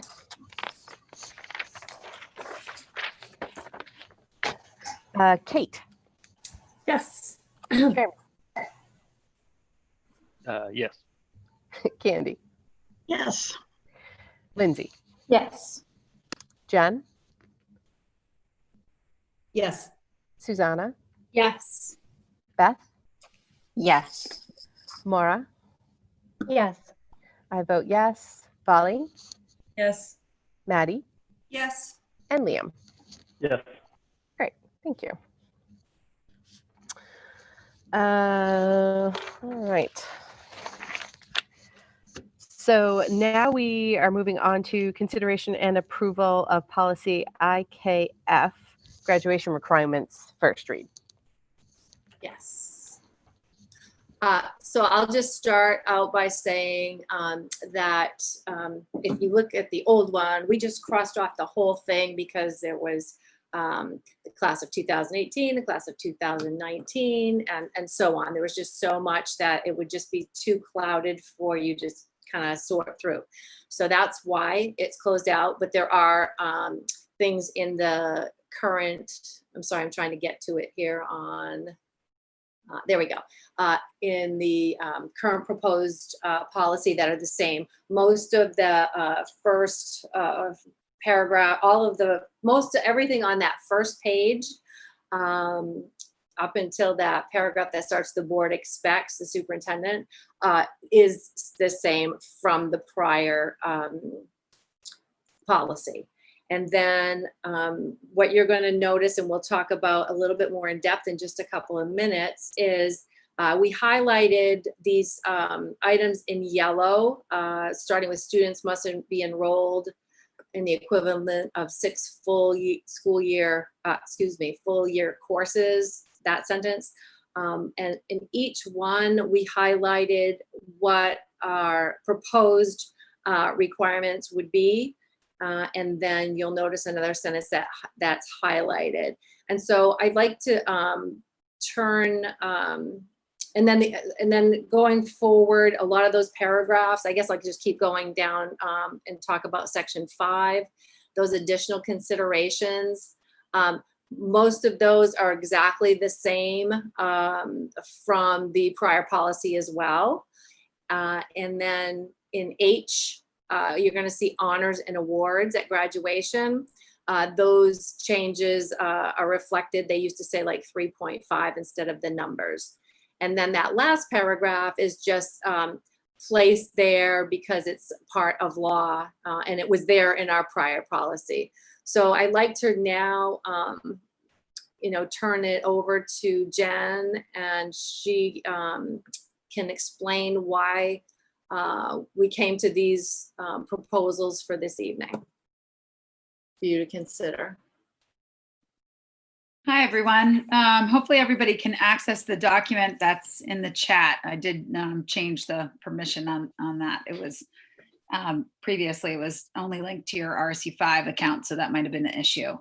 But so one of the things when I spoke to the board when we were requesting a reduction of credits due to COVID-19 this year, I shared with the board that we initially started talking about and really looking closely at the credit requirements of schools around us about 1.5 years ago, when they started to do a study at Region 10 about the pretty drastic differences in credit requirements between the 3 sending schools to Region 10 and what was the impact of that. So, and then, looking at the credit requirement reduction during COVID was kind of another piece of this conversation. And then that really kind of opened up the conversation to think about where do we stand currently and what makes the most sense for our students. And so some of the information that I put up at the top is just to capture some of the conversation that I was able to have with Cynthia and with the policy committee. That this by no means is anything that we think is reducing our expectations or lowering our level of rigor. It's really about thinking about the question of whether our credit requirements, which are one of the highest in the area, the only other 2 schools that are equal to our credit requirement are South Portland and Lewiston in the nearby area. Everyone else is lower than ours. And it's thinking about, is that instead of being something that is holding our students to high standards, is it something that is getting in the way of some students who are seeking an alternative pathway? And I gave some examples of students who are trying to pursue an internship, students who are wanting to participate in senior projects, who want to dive deeper into a certain content area or go into a different direction of a different program at Region 10. It's all of these things that require some flexibility in their schedule. And so of course, in addition to that, thinking about our at-risk students, I think that the dropout prevention team being revitalized has been a critical element in the last couple of years. And I think that we often see that some of the students that we're addressing are really struggling to meet our graduation requirements. One piece of information is that it was actually the spring before I came. My first year in Freeport was the fall of 2015. And in that previous spring was when the credit requirement shifted from 22 credits to 24 credits. And my understanding of that shift was that was in major part tied to the requirements that were coming down from the state, tied to proficiency, such as there was a time when they were discussing that every student would need to take an economics class. And so some of those conversations were tied to the increase in credits. But I did want to share that the vast majority of our students are already going beyond our credit requirement. We coach our students no matter what they think that their future plans are. We're coaching them on, these are what's required just to graduate. Here's what's recommended for a 2-year program. Here's what's recommended for a 4-year program. Here's what's recommended for the most competitive of the 4-year programs, which are well beyond our credit requirements. And you can see in the document, what I did was pull up the numbers just to show from the class of 2016 to the class of 2019, how many of those students in that class went either above, just a little bit above the credit requirement, and those who went well above. So when our credit requirements were 22, I was looking at who was at 24 credits or beyond, and that was 72% of the class, or 68, 70%, as you can see on there. So I was just really trying to paint a picture of, even with our credit requirements, many students are still able to do that. And I think that many students will continue to. So for example, we only require 1 year of world language, but there are many competitive colleges that are asking for 3 to 4 years of the same language. And we coach students on that expectation so that they know that they don't want to close any doors. But that being said, there are some students at all different ranges who are not able to pursue some outside opportunities, such as an internship, because for some reason, there's lots of different reasons, they may not have met all of our graduation requirements by their senior year. So we might have a student who was involved in different programs, such as Region 10, or had a high number of intervention classes and didn't have room for one of their elective classes or for world language, and they're still struggling to meet that graduation requirement in their senior year. I do also, wanted to show that this is in line with schools that are around us in the Cumberland County area. So that's where those comparisons of credits come in. I added, you've seen that credit chart before. That's the one that I shared when we looked at this when we were reducing for COVID-19. I added Mount Ararat just because they are our other sending school for Region 10. And so, a lot of those schools are schools where kids are getting into competitive colleges. They have high SAT scores, and they have not found that lower number of credit requirements is holding students back from those, rigorous entrance expectations of colleges. And so really the main changes that we have made is reducing from 4 years of required science to 3 years. That is in line also with the schools that are around us. We are one of the few schools who requires world language as a graduation requirement. I might be a little biased in that as a former world language teacher, that I do feel like that is an important class for our students to pursue. That being said, we put in a caveat to this in this new proposal, saying that there might be instances where a student could propose to me, and that would be in conjunction with the guidance counselor and that student's family, to say that we would waive the world language requirement, and that student would need to then complete an additional elective requirement instead. An example of a student who might fall into that category would be a student who is a struggling reader and a struggling math student. Those students right now in their schedule would have their mainstream ELA class, their mainstream math class, plus a literacy support class, plus a math support class. And that's not up to them. That's something that we feel strongly about, trying to give them that support in their schedule. And so their schedule is jam-packed. They might not have any study halls. And we see some kids don't get to a world language until their senior year. And it is very, very difficult for them. And it prevents them from doing things like continuing with Region 10. I would not foresee that number of being high, but I do think that if we give kids the opportunity for that and have a really in-depth conversation about it, there would be some kids for whom it would be appropriate to waive that world language. And then the other major change would just be reducing the number of electives required. Again, some kids go well beyond the number of electives. I think, kids are probably tired of me saying, just take a class for fun. I think we'll continue, of course, to push them to really try new classes and find out what they're interested in. But just reducing that level of required classes so that they could pursue something like an internship or some of those other things that I've mentioned. So that's our thinking behind the proposal. And I'd love to hear any questions or comments. Jen. Thought I was being so smart, raising my hand in the middle of Jen's speech. I'm sorry, I didn't see your hands raised. No, I was waiting to the end, but I was like, when I thought of the question, I raised my hand.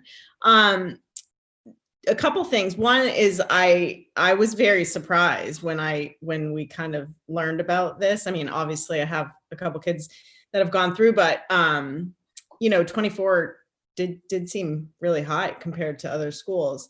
And I agree with you. I don't think we need to worry about kids who would push themselves anyway. That isn't, I don't foresee that as a problem.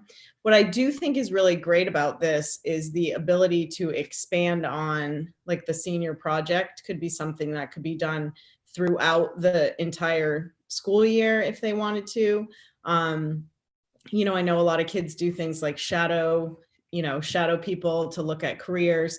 And if that was something that didn't have to sort of be crammed into the month of May and could be drawn out over the year, I think that would be huge benefit to the seniors. The other question I have is about Region 10 students. And correct me if I'm wrong, it was my understanding that all of the Region 10 classes that the students take are elective. They count as electives and they don't count as any of those required classes. Is that correct?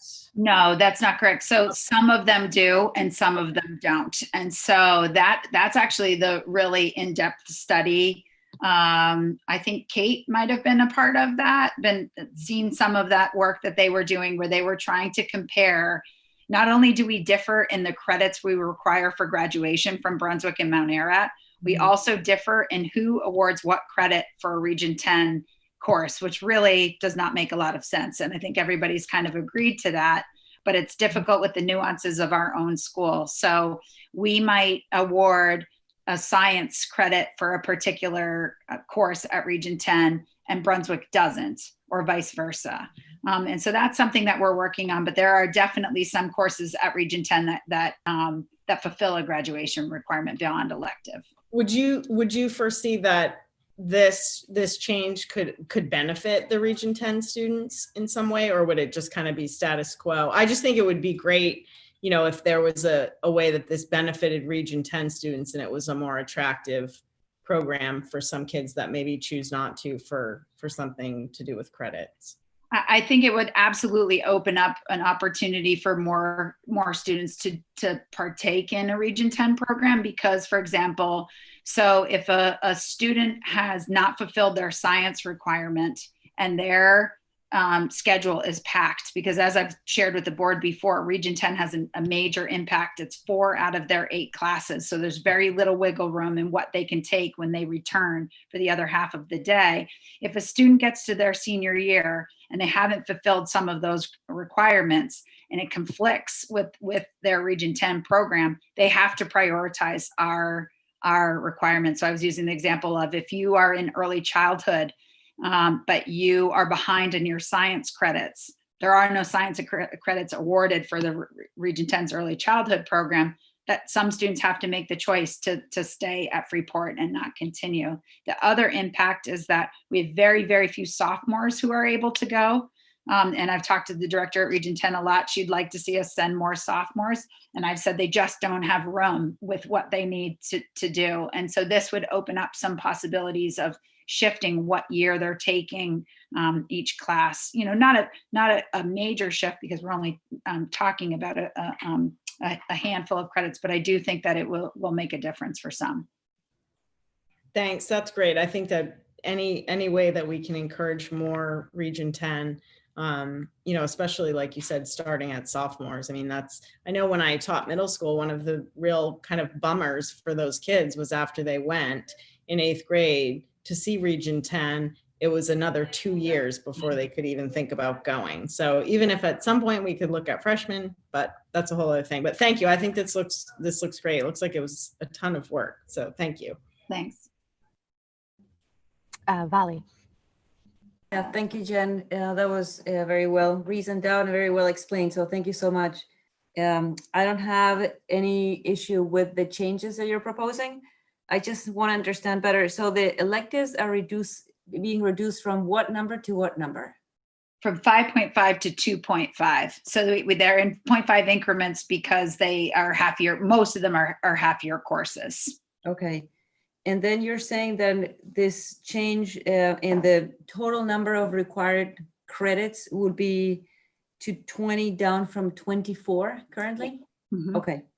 And then it says that the students must be enrolled in the equivalent of 6 full year courses every year. Mm-hmm. So don't we give students the ability to maybe load up in the first 3 years and a half and then take one course the last semester and do an internship? Or shouldn't we give them the flexibility to, as long as they complete their overall number of required credits, to basically decide themselves how many they want to do each year, or at least in the last years? I mean, the beginning of the high school career, you probably need to tell them you have to do these because you don't want them to fall behind. But if they have taken a lot up front, can we give them the opportunity to take fewer later on? Well, it's a great question. I think just to clarify, so if they're doing an outside program, we would put that in their schedule.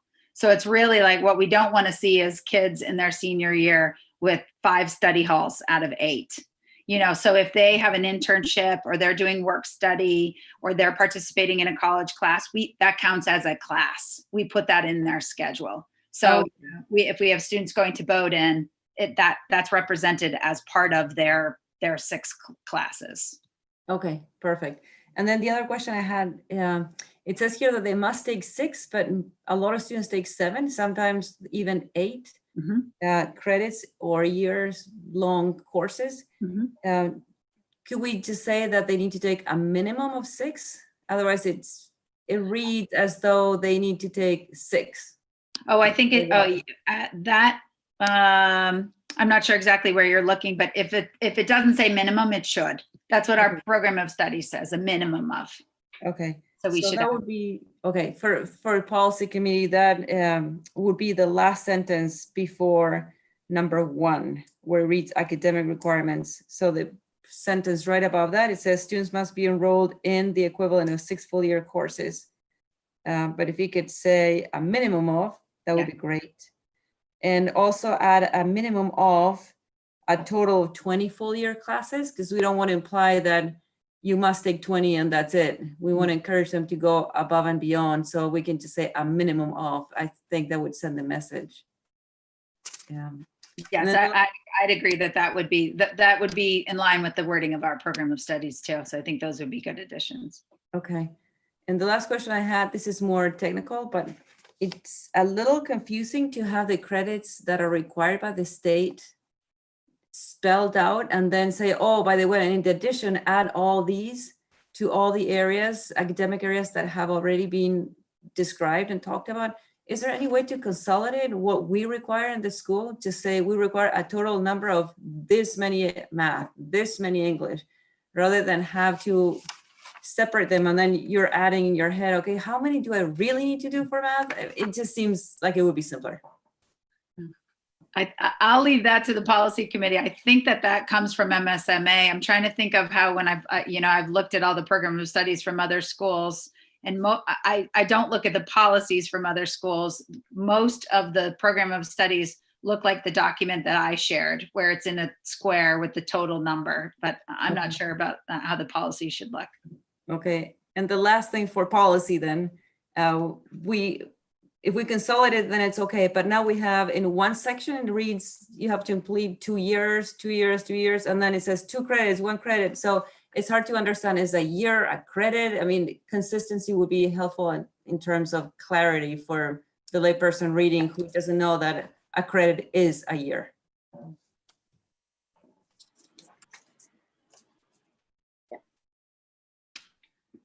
Patty. Jen, thank you so much. We had a good conversation at policy about this. And I just wanted to bring this up again, and I think you might agree, but I'm shocked when I look at our cohort and see world languages, no credits required for so many of them. Schools that we tend to think of as, the big players in our cohort. And I'm really troubled by it. And I'm glad that we're not going down to 0. I'm glad we're going down to 1 instead of 0. I think of world languages as an opportunity for not just learning about language and grammar, but it's also exposure to other cultures and cultural awareness and diversity appreciation. And I think it's so important. And, these kids are still so young when they're freshmen and sophomores.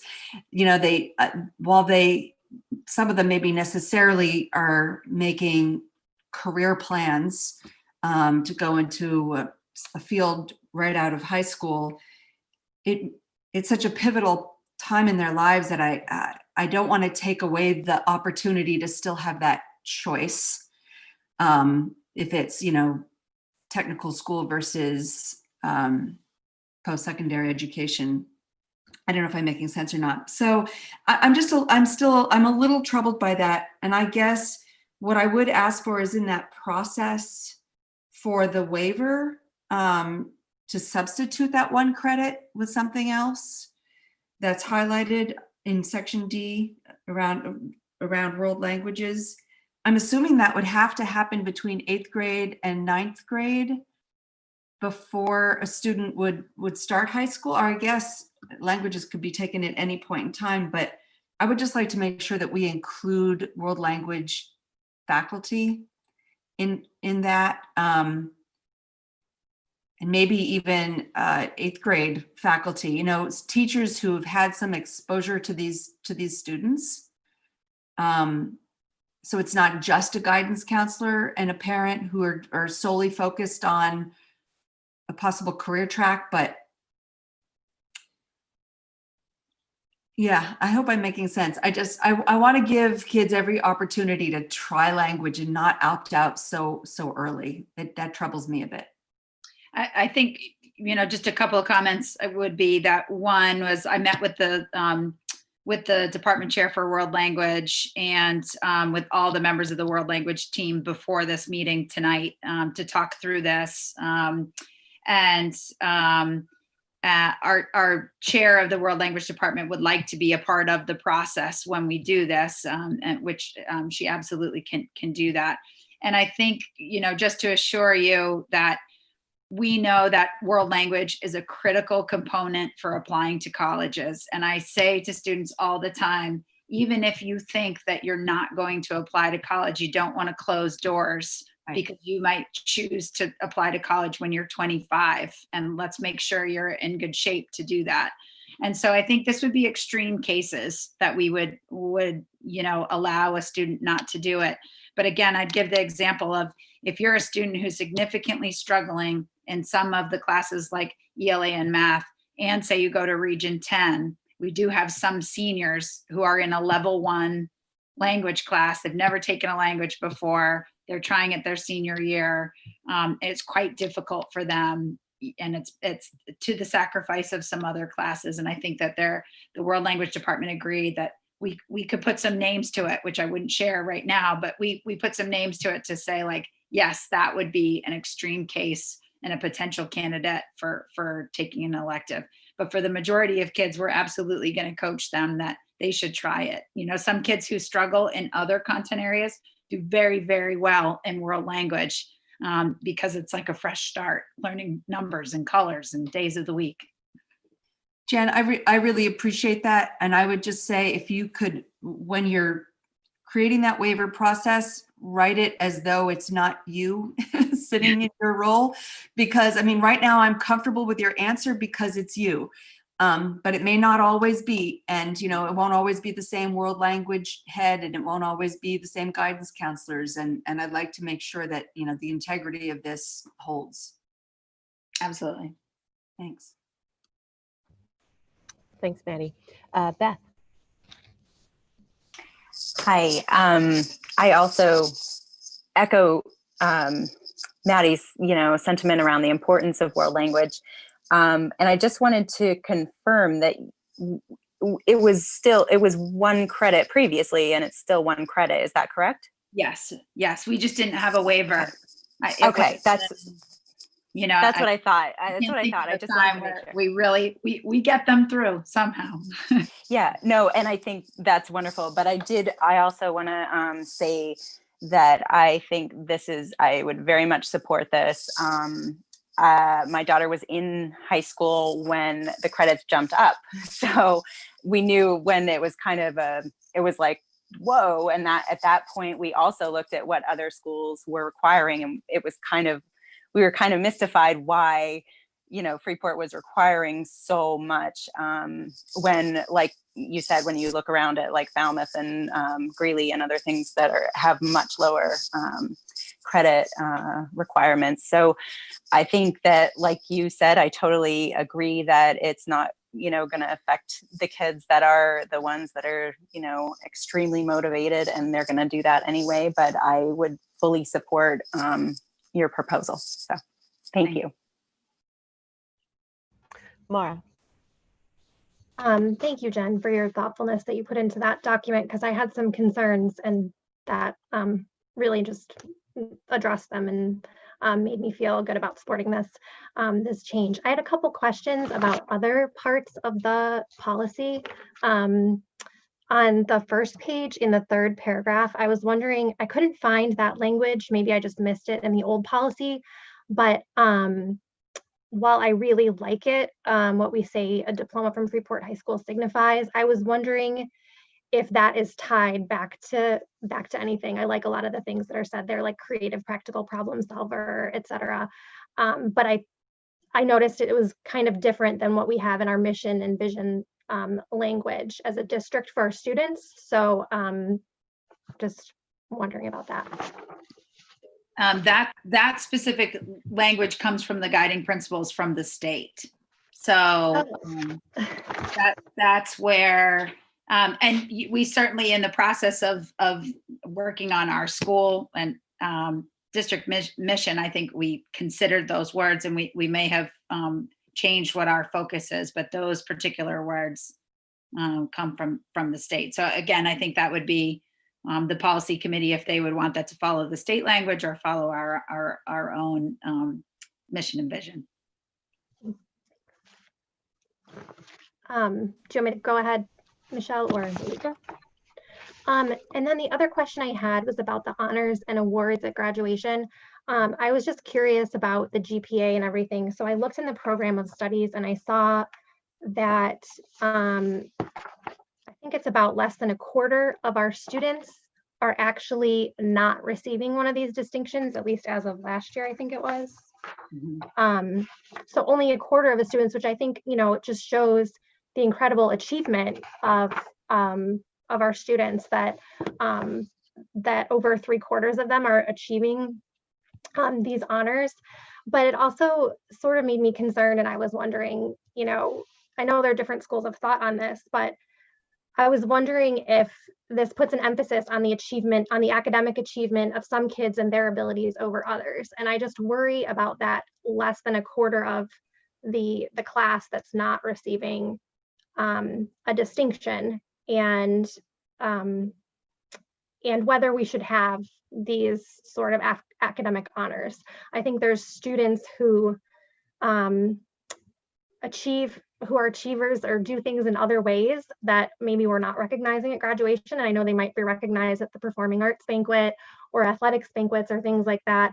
But it just made me a little concerned about kind of singling out this smaller group of students. And I get, I know I'm sure it's really important. Some of these achievements are important to some students and it really motivates them. So I can certainly understand that. And I understand why they exist, but I just wanted to put that out there. It's a great question. I mean, I think it could be something that it could be a much longer conversation. You know, I will say that one thing that was way before my time, but I fully support is that we don't have a valedictorian and we don't have class rank. I've worked in 3 other high schools where I've seen kids select courses by how they think it will impact their class rank and have a pretty negative effect. And so I think that those are 2 pieces of some traditional schools and the way that they kind of do honors distinctions that we don't do. And I think it's a benefit to, in my opinion, that we don't do it. You are correct. Our numbers are high. Some people think that the number for cum laude is low. This year we have 100 out of 130 students who are receiving one of these distinctions. I also think it speaks highly of our students that 100 out of 130 have made an 85 average or higher. I think that speaks volumes about our kids. But I certainly know that that could be a more extensive conversation. That it wasn't the focus of our conversation at the policy committee.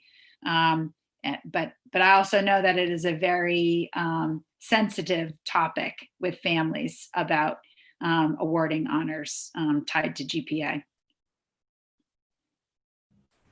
Thanks, Maura. Jen.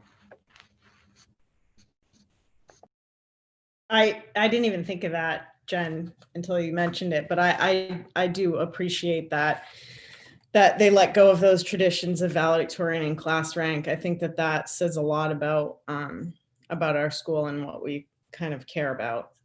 Anyway, my comment with the world language, and this is just this kind of goes a little bit side upon, but I think one of the issues that we have within, not issues that we have, but that I notice is that the foreign language, I mean, my kids only have, they've only been in Spanish, but it feels like there's not a lot of introductory type Spanish. I don't know about the other languages, so I don't know if that's a turnoff, you know, for kids. I mean, I had one kid that was like a Spanish fanatic, so it worked out great for her. But in the other realm, I mean, I think Maddie's point is really good that we should be pushing kids towards these, but I think it's hard if we're pushing kids towards foreign languages that are classes that are, you know, you mentioned like colors and things like that, days of the week, but it seems like some of that introductory stuff is not available. Some of those, we do offer Spanish 1, which does address those kind of topics, but some kids start that in middle school, and then they do dive into the second, right when they get as a 9th grader, they dive into the second level of Spanish, which is much more complex because they're able to speak and write and things like that. But we do offer the introductory class. And it's just that some kids have already taken that in middle school and dive right into that higher level. Susanna.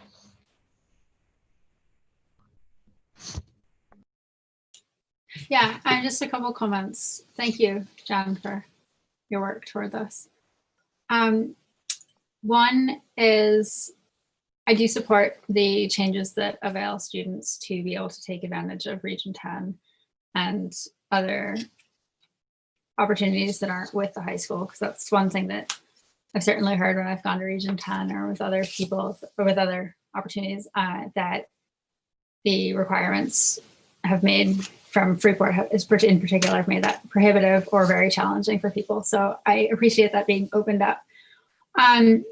I was going to add, and you addressed this a moment ago a little bit on the world language and the availability of introductory language classes. I know when I started high school, I had to jump right into a second level because that's what was offered. And I screamed and kicked and hated everything about it because I had no idea what was going on. And I just spent the year feeling absolutely stupid before I got permission to drop it.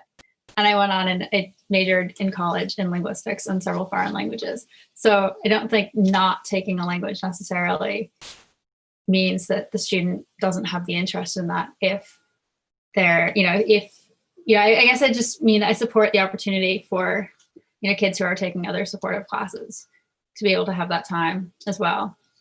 But just want to make sure that they're at the level that are appropriate for students that need to start a language in 9th grade.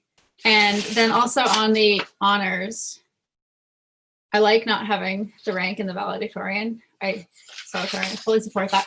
But I was wondering also akin to Mara about the numbers and that not having a,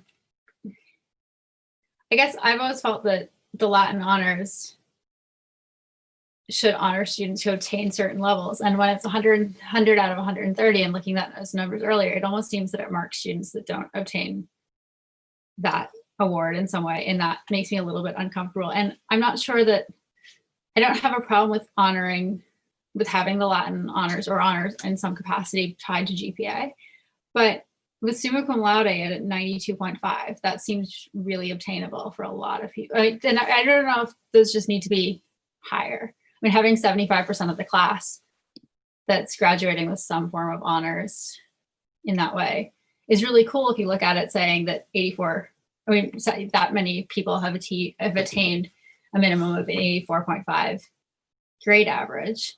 But I'm just wondering whether that number is too low and that if it divides the class. So that's just the thought. I don't know what other schools are doing. It just feels quite low. I can say that for this year for summa cum laude with distinction. So this is their cumulative GPA after 7 semesters, that we only had 8 students make it that high. And so the majority of students, obviously the numbers for cum laude at 85 are higher than the ones with distinction. It's certainly something that we could look at other schools. What's hard about comparing that to other schools, we also don't have weighted classes. So some schools will weight your GPA higher if you take an AP class or an honors class, and we don't do that. All of them are weighted the same.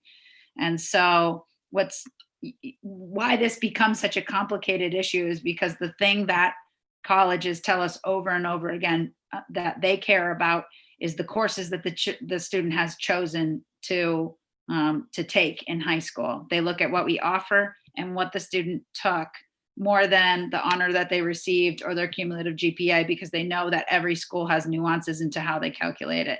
They want to know that a student has selected the most challenging classes. So even if you receive magna cum laude, but you didn't take any AP classes or any honors classes, or you didn't dive fully into a world language or a particular subject area, it's not going to look favorable for college entrance. So that's what makes it a complicated issue, but it's definitely something that we could look into of, what are the numbers? And I would say probably that summa cum laude with distinction is an appropriate number if only, a very small number of kids are reaching that level, but maybe it's cum laude that we would look at. I guess just to follow up on that, the weighted class, I do like that we don't do that and that all classes are weighted. And I guess I wasn't with the cum laude thinking so much of that colleges would look at a distinction of some kind of award. It just is more for the social divisions and recognition within the school. That one benefit of the drive-in is that nobody can see any of these cords this year. So nobody knows what anybody got. And they did not take their picture with them. They just took it with the honor stole on. But I definitely hear the point of there's a small number of students who are not recognized beyond they're recognized beyond their cap and gown. I will say, for our particular students at our school compared to the other schools where I've worked, this is not something that's and maybe the members of the board who have students at our school can talk to them about that, but this isn't a topic that students often talk about. It's really not something that we look at until they're about to graduate, whereas I have seen in schools with class rank where kids know exactly where they stand as a sophomore and a junior, and they're much more focused on that. At Freeport, that's not something that kids are often talking about. Though I can't say whether that makes them, feel like they stand out at graduation when they do not have, when they're a small portion of the class that is not recognized and does not have it's a color cord and their name in the program. That's the two places where we recognize this. Vali. Yeah, I would corroborate that. It's not a major topic of discussion among the students, and I appreciate that. But as a way of including some of the other students all throughout school, starting in middle school, we recognize honor bands by dedication and habits of work. So that may be something that you guys want to include, because some of the kids who are not in any of these bands will likely fall into some of the habits of work bands, and that would be nice that they get a recognition, especially because hard work is worth so much. So it'd be nice to recognize that too. Beth.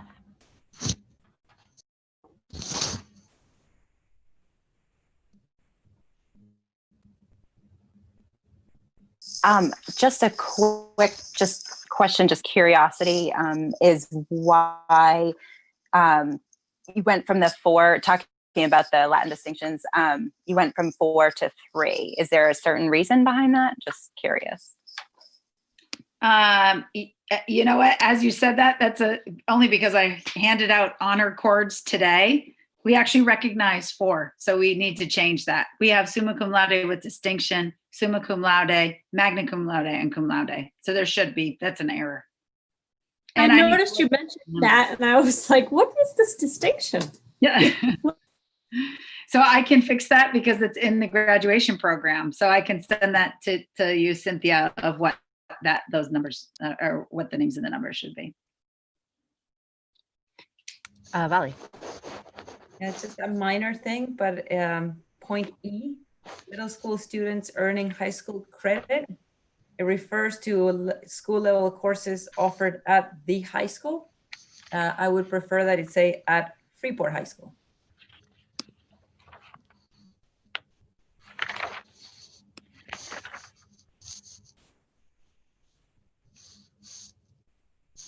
Which section? E. There's more than one E. So it's point E. I think it's under part 5. Roman numeral 5. Okay. Additional considerations.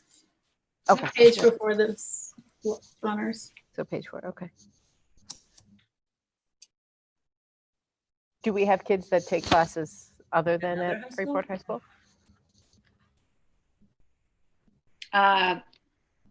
We don't, but I think it just specifies that I think, Vali, is that your question, just to say that they can't go to another school, it needs to be coming to our school?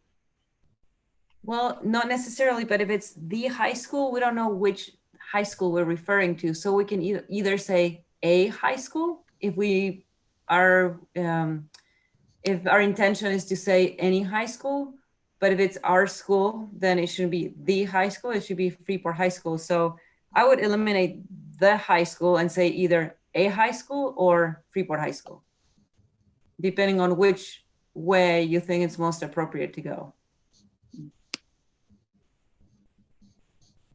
I think it probably, I think either could, we haven't really talked about middle school students going to another school. I guess the only time that I could ever imagine that would happen, it would be if they went, if they were studying abroad and they were eighth graders. I guess I'd have to ask Ray and Will. I'm not familiar with how many kids actually take advantage of that, but if they were to take a high school class when they were abroad, then we would want to say at a high school. But otherwise, I'm not aware of anybody who's taken it outside of Freeport.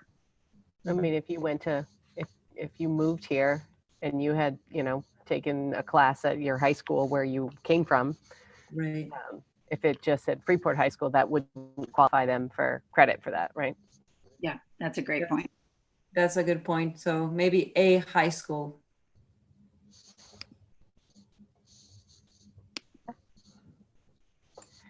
I don't see any other hands on this one. So are we comfortable with the vote? My only question was, how come this was a first read separate from the other first reads? Okay, just bigger. You want me to discussion. answer that? Oh, all set? Sure. Oh, Kate's got her hand up.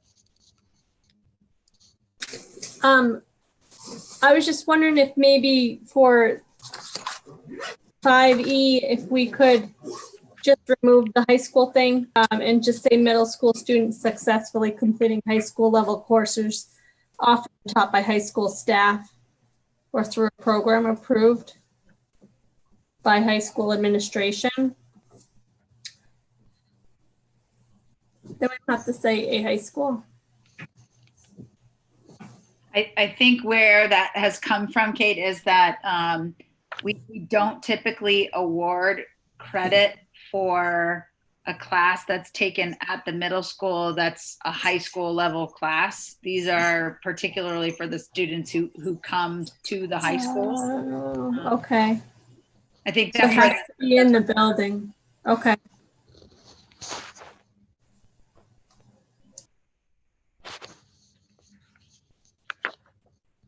I guess the example would be this year we shared a world language teacher between the middle school and the high school for a portion of the year. And so if they were taking Spanish 1 at the middle school, we would not give them high school credit for it. They're able to advance to the next level.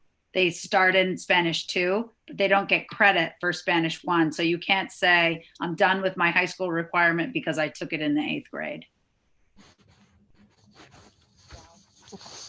Valley. I'm curious to know why the limit on the 1 credit. If you have an 8th grade student taking 3 courses at the high school, why can't that student get the 3 credits instead of 1?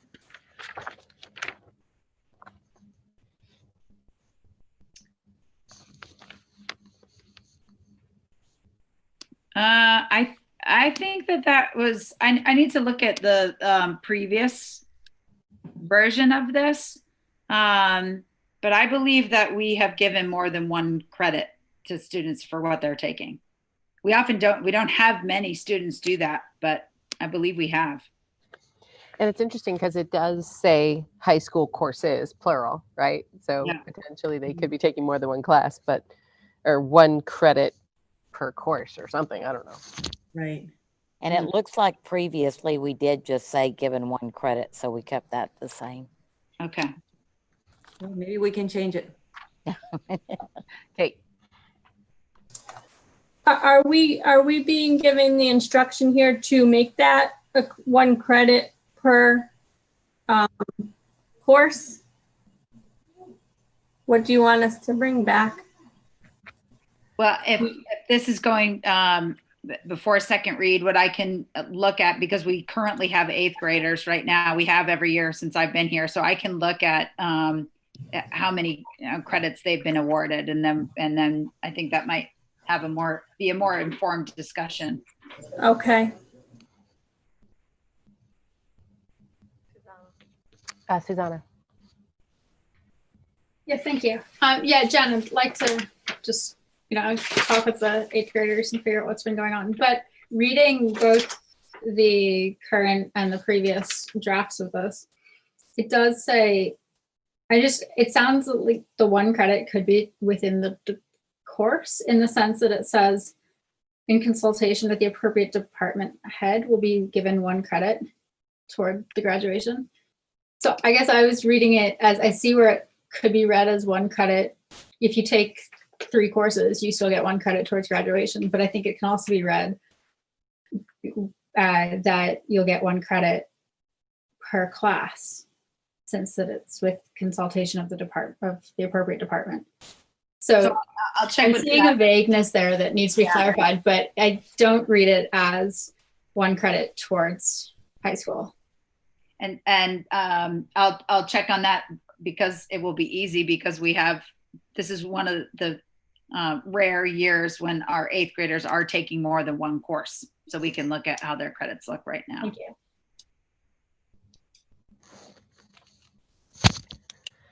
Okay, are we ready for a vote? Kate,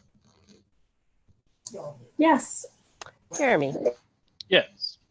Candy, Yes. Lindsay, Yes. Jen, Yes.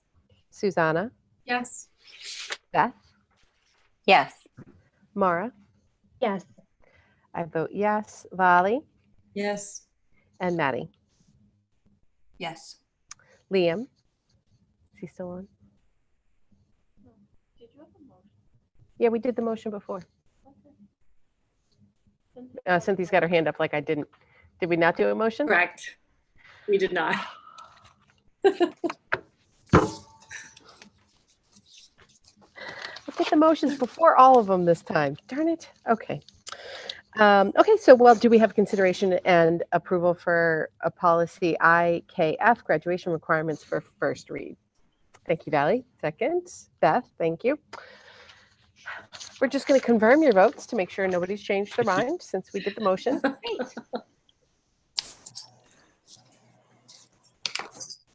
Oh, did you say Kate? Yes. I'm sorry. Yes. I thought you were changing your vote. No. Jeremy. Still yes. Candy. Yes. Lindsay. Yes. Jen. Yes. Donna. Also yes. Beth. Yes. Mara. Yes. Yes for me. Vali.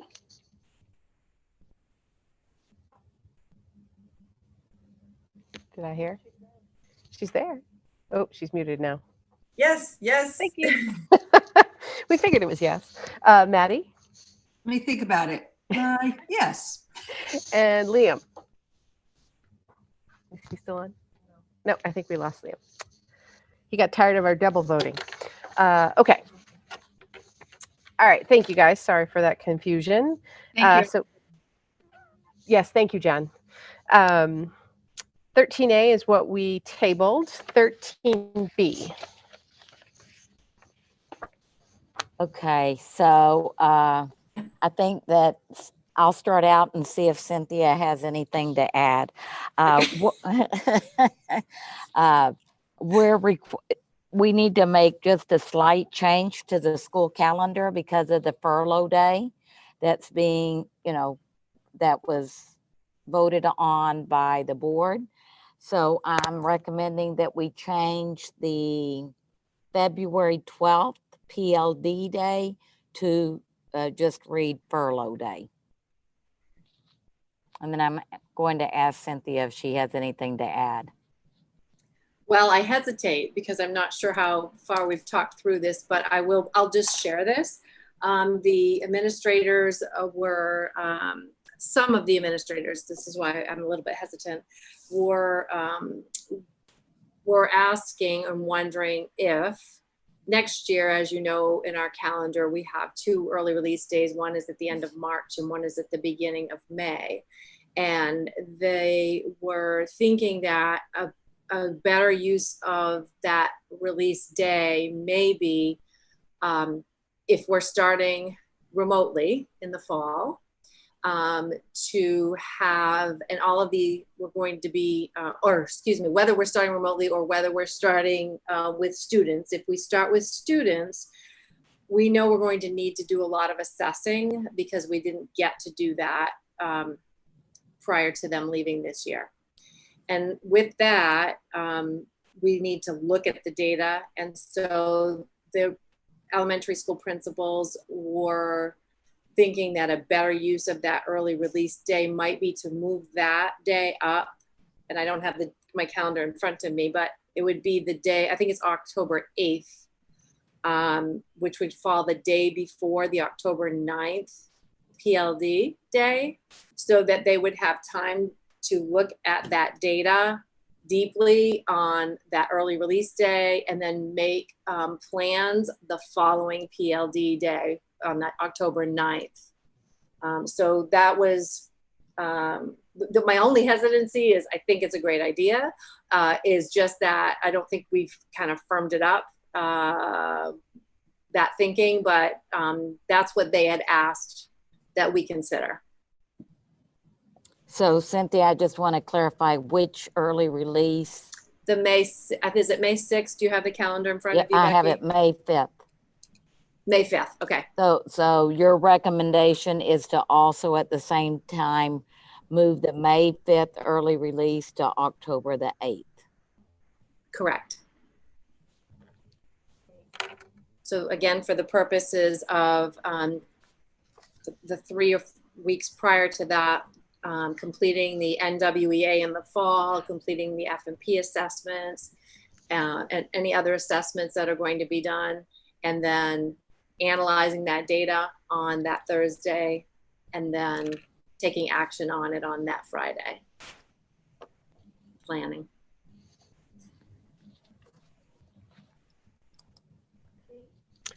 Kate.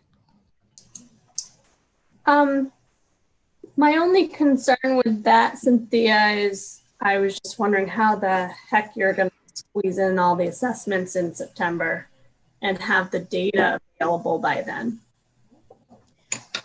So if the kids come back, that's the big, right? That's the big question. Then the NWEAs are done online. And so that's grades 2 through 10. And you get the data back immediately. So, so we would have that. And then the administration of the F&P, you have the data as soon as you administer that. So it's not like the MEA where you don't get that back for months. Okay. Valley. So Cynthia, there isn't any concern about testing the kids too soon after we go back. If we go back, what about the summer slide compiled with the spring slide that we'll have? Don't we want them to be in school for a while to get them to where they feel comfortable and back in the swing of things before we test them?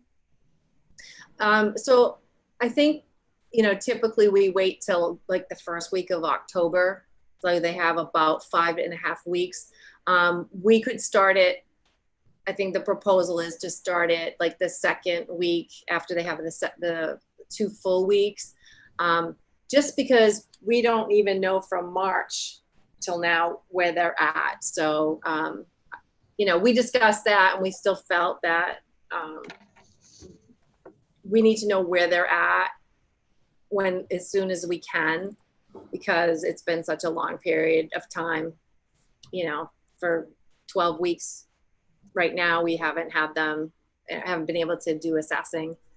And, yes, I get the point, but we want a really good starting place for the kids. So the intent of having the testing done in the fall early would be to tailor the classes to where the kids are at, beginning in the year, but we won't necessarily use this information to see how much achievement we are achieving, basically. Correct. So we would use the data differently this year. We wouldn't use it for a scorecard to compare ourselves to other schools and how we've done the year before, anything like that. Correct. In fact, the MAP assessment, which is the vendor is the NWEA, that one, they even have new norms this year. And so we're going to do a fall and a spring. That's our plan. Normally we just go spring to spring, but this year we'll measure fall to spring given the circumstance. Okay. All right. Thank you. You're welcome. Kate. I have a couple more questions, Cynthia. First one is, where does that put us with matching with Brunswick and Mount Ararat? Right. And then the second one is, if we have to use the 1.5 days of furlough from our contingency, where those end up in the calendar. And okay, good. Was that considered when you're moving these other? Because I know it's like a Tetris or whatever fitting these in. Yes. So to answer the first question, early release days are still student days, so that wouldn't make a difference in the calendar. To answer the second question, for the one furlough day that we're looking at is February. If we decided to do a second furlough day, it would likely be March. And then we have the 0.5, that's November. And I don't have the calendar in front of me, but I'm thinking it's whatever the Tuesday is, it's voting day. So that would be the other day. So that would equal the 2.5. So I think your question was really about what happens to October 9th with the furlough. So that would be the one that we would want to keep for an actual PLD. Okay, so you're looking at, if you have to do furlough, you're plugged from PLD. I think so. Okay. Yeah. So this is probably a question I should have asked when we originally approved this, but I'm just curious, how are we starting a week before Labor Day and we're finishing after where we're finishing this year? I'd have to look at the.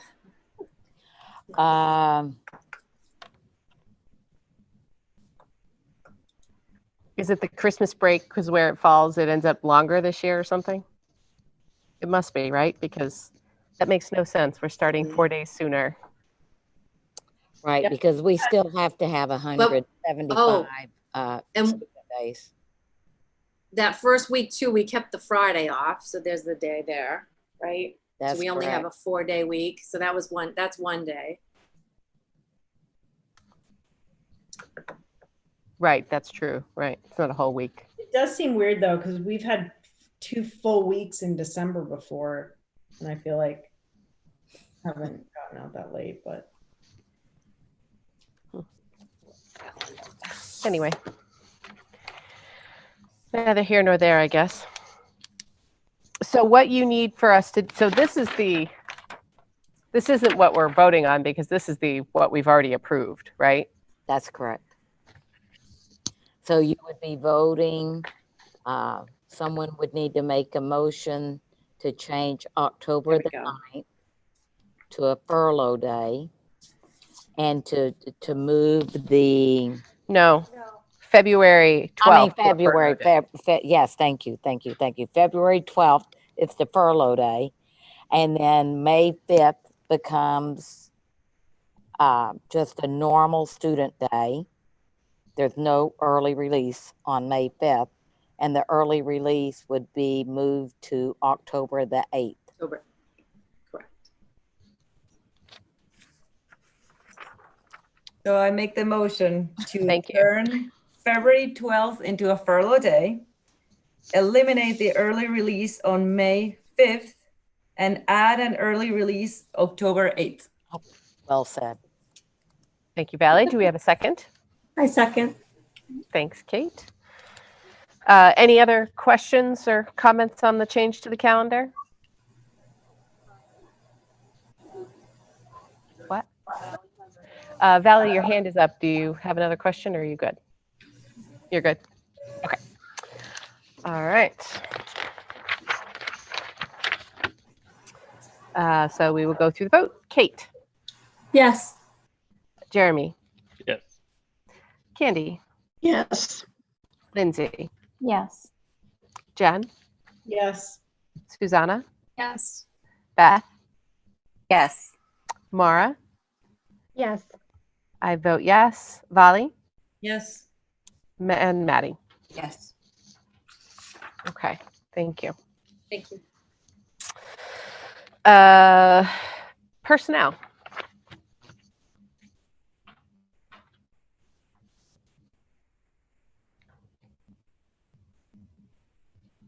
Okay, so I recommend it as a kindergarten teacher at Moore Street. Hannah Gottlieb. She graduated from Bates College with a degree in history and education. She recently completed her student teaching at Presumscott Elementary School in Portland. She's a very impressive teacher, and her references spoke of her ability to build strong relationships with students and families. One of her references remarked, Hannah is truly devoted to children and has the dedication, desire, and skills that are seen in educators of exceptional quality. She is highly reflective, not afraid to ask questions, and welcomes feedback with open arms. And we're excited to have Hannah join us at Moore Street School.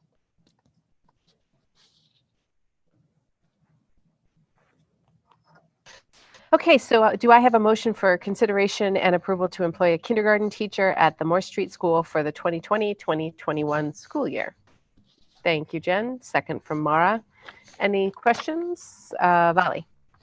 I was just wondering if we could vote for all three with the same roll call. I think that's a great idea. Anybody have an issue with that? Okay. All right, then I'll go on to recommend as an art teacher at Mass Landing, Margaret Mountcastle. She graduated from the College of William and Mary with a BA in Environmental Studies. She has a master's from the Maine College of Art in K-12 Visual Arts. She's currently working at Winthrop High School as an art teacher. She previously did a long-term sub position at Mass Landing, and we're just really excited to welcome her back to Mass Landing. And I love this comment from one of her references. They said, Margaret's room is a sanctuary. I walk in and students are engaged. They trust her, and so they trust the process. She believes in them, so they believe a little bit more in themselves. She's a gifted artist and a wonderful educator. And then lastly, I would like to recommend as a special ed teacher at Durham Community School, Amy Goodwin. She has a Bachelor of Science from UMO in Child Development and a minor in Psychology. She presently works at Harpswell Coastal Academy, and loved this comment.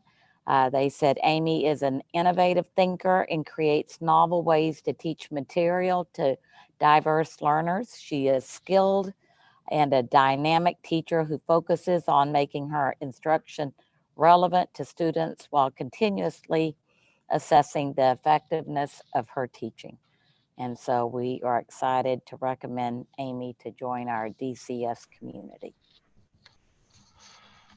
Okay, so do I have a motion for consideration and approval to employ the slate of teachers that the superintendent has provided? Thank you, Valerie. Second from Lindsay. Questions, Susanna? Yes, no? No, you're good? Okay. All right. Kate? Yes. Jeremy? Yes. Candy? Yes. Lindsay? Yes. Jen? Yes. Susanna? Yes. Beth? Yes. Mara? Yes. I vote yes. Vali? Yes. And Maddie? Yes. Perfect. Thank you. Thank you. Welcome to all three. Yes. Okay, we are back to public comments. I don't know if, I think we do have a few members of the public still on this evening. If anybody had anything they wanted to share at this point, we just ask they raise their hand, identify their name, their town.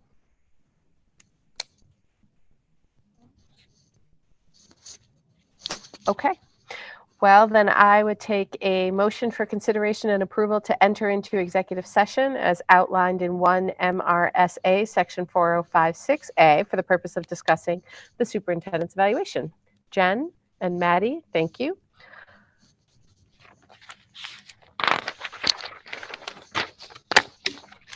Okay. Kate? Yes. Jeremy? Yes. Candy? Yes. Lindsay? Yes. Jen? Yes. Susanna? Yes. Beth? Yes. Mara? Yes. I vote yes. Valley? She left the room. Okay. Maddie? Yes. Okay, great. So we'll just take a quick second and we will allow folks that are exiting to exit the meeting, and then we can continue with our executive session. So we just ask that anyone who's not a board member just leave the meeting and we'll carry on.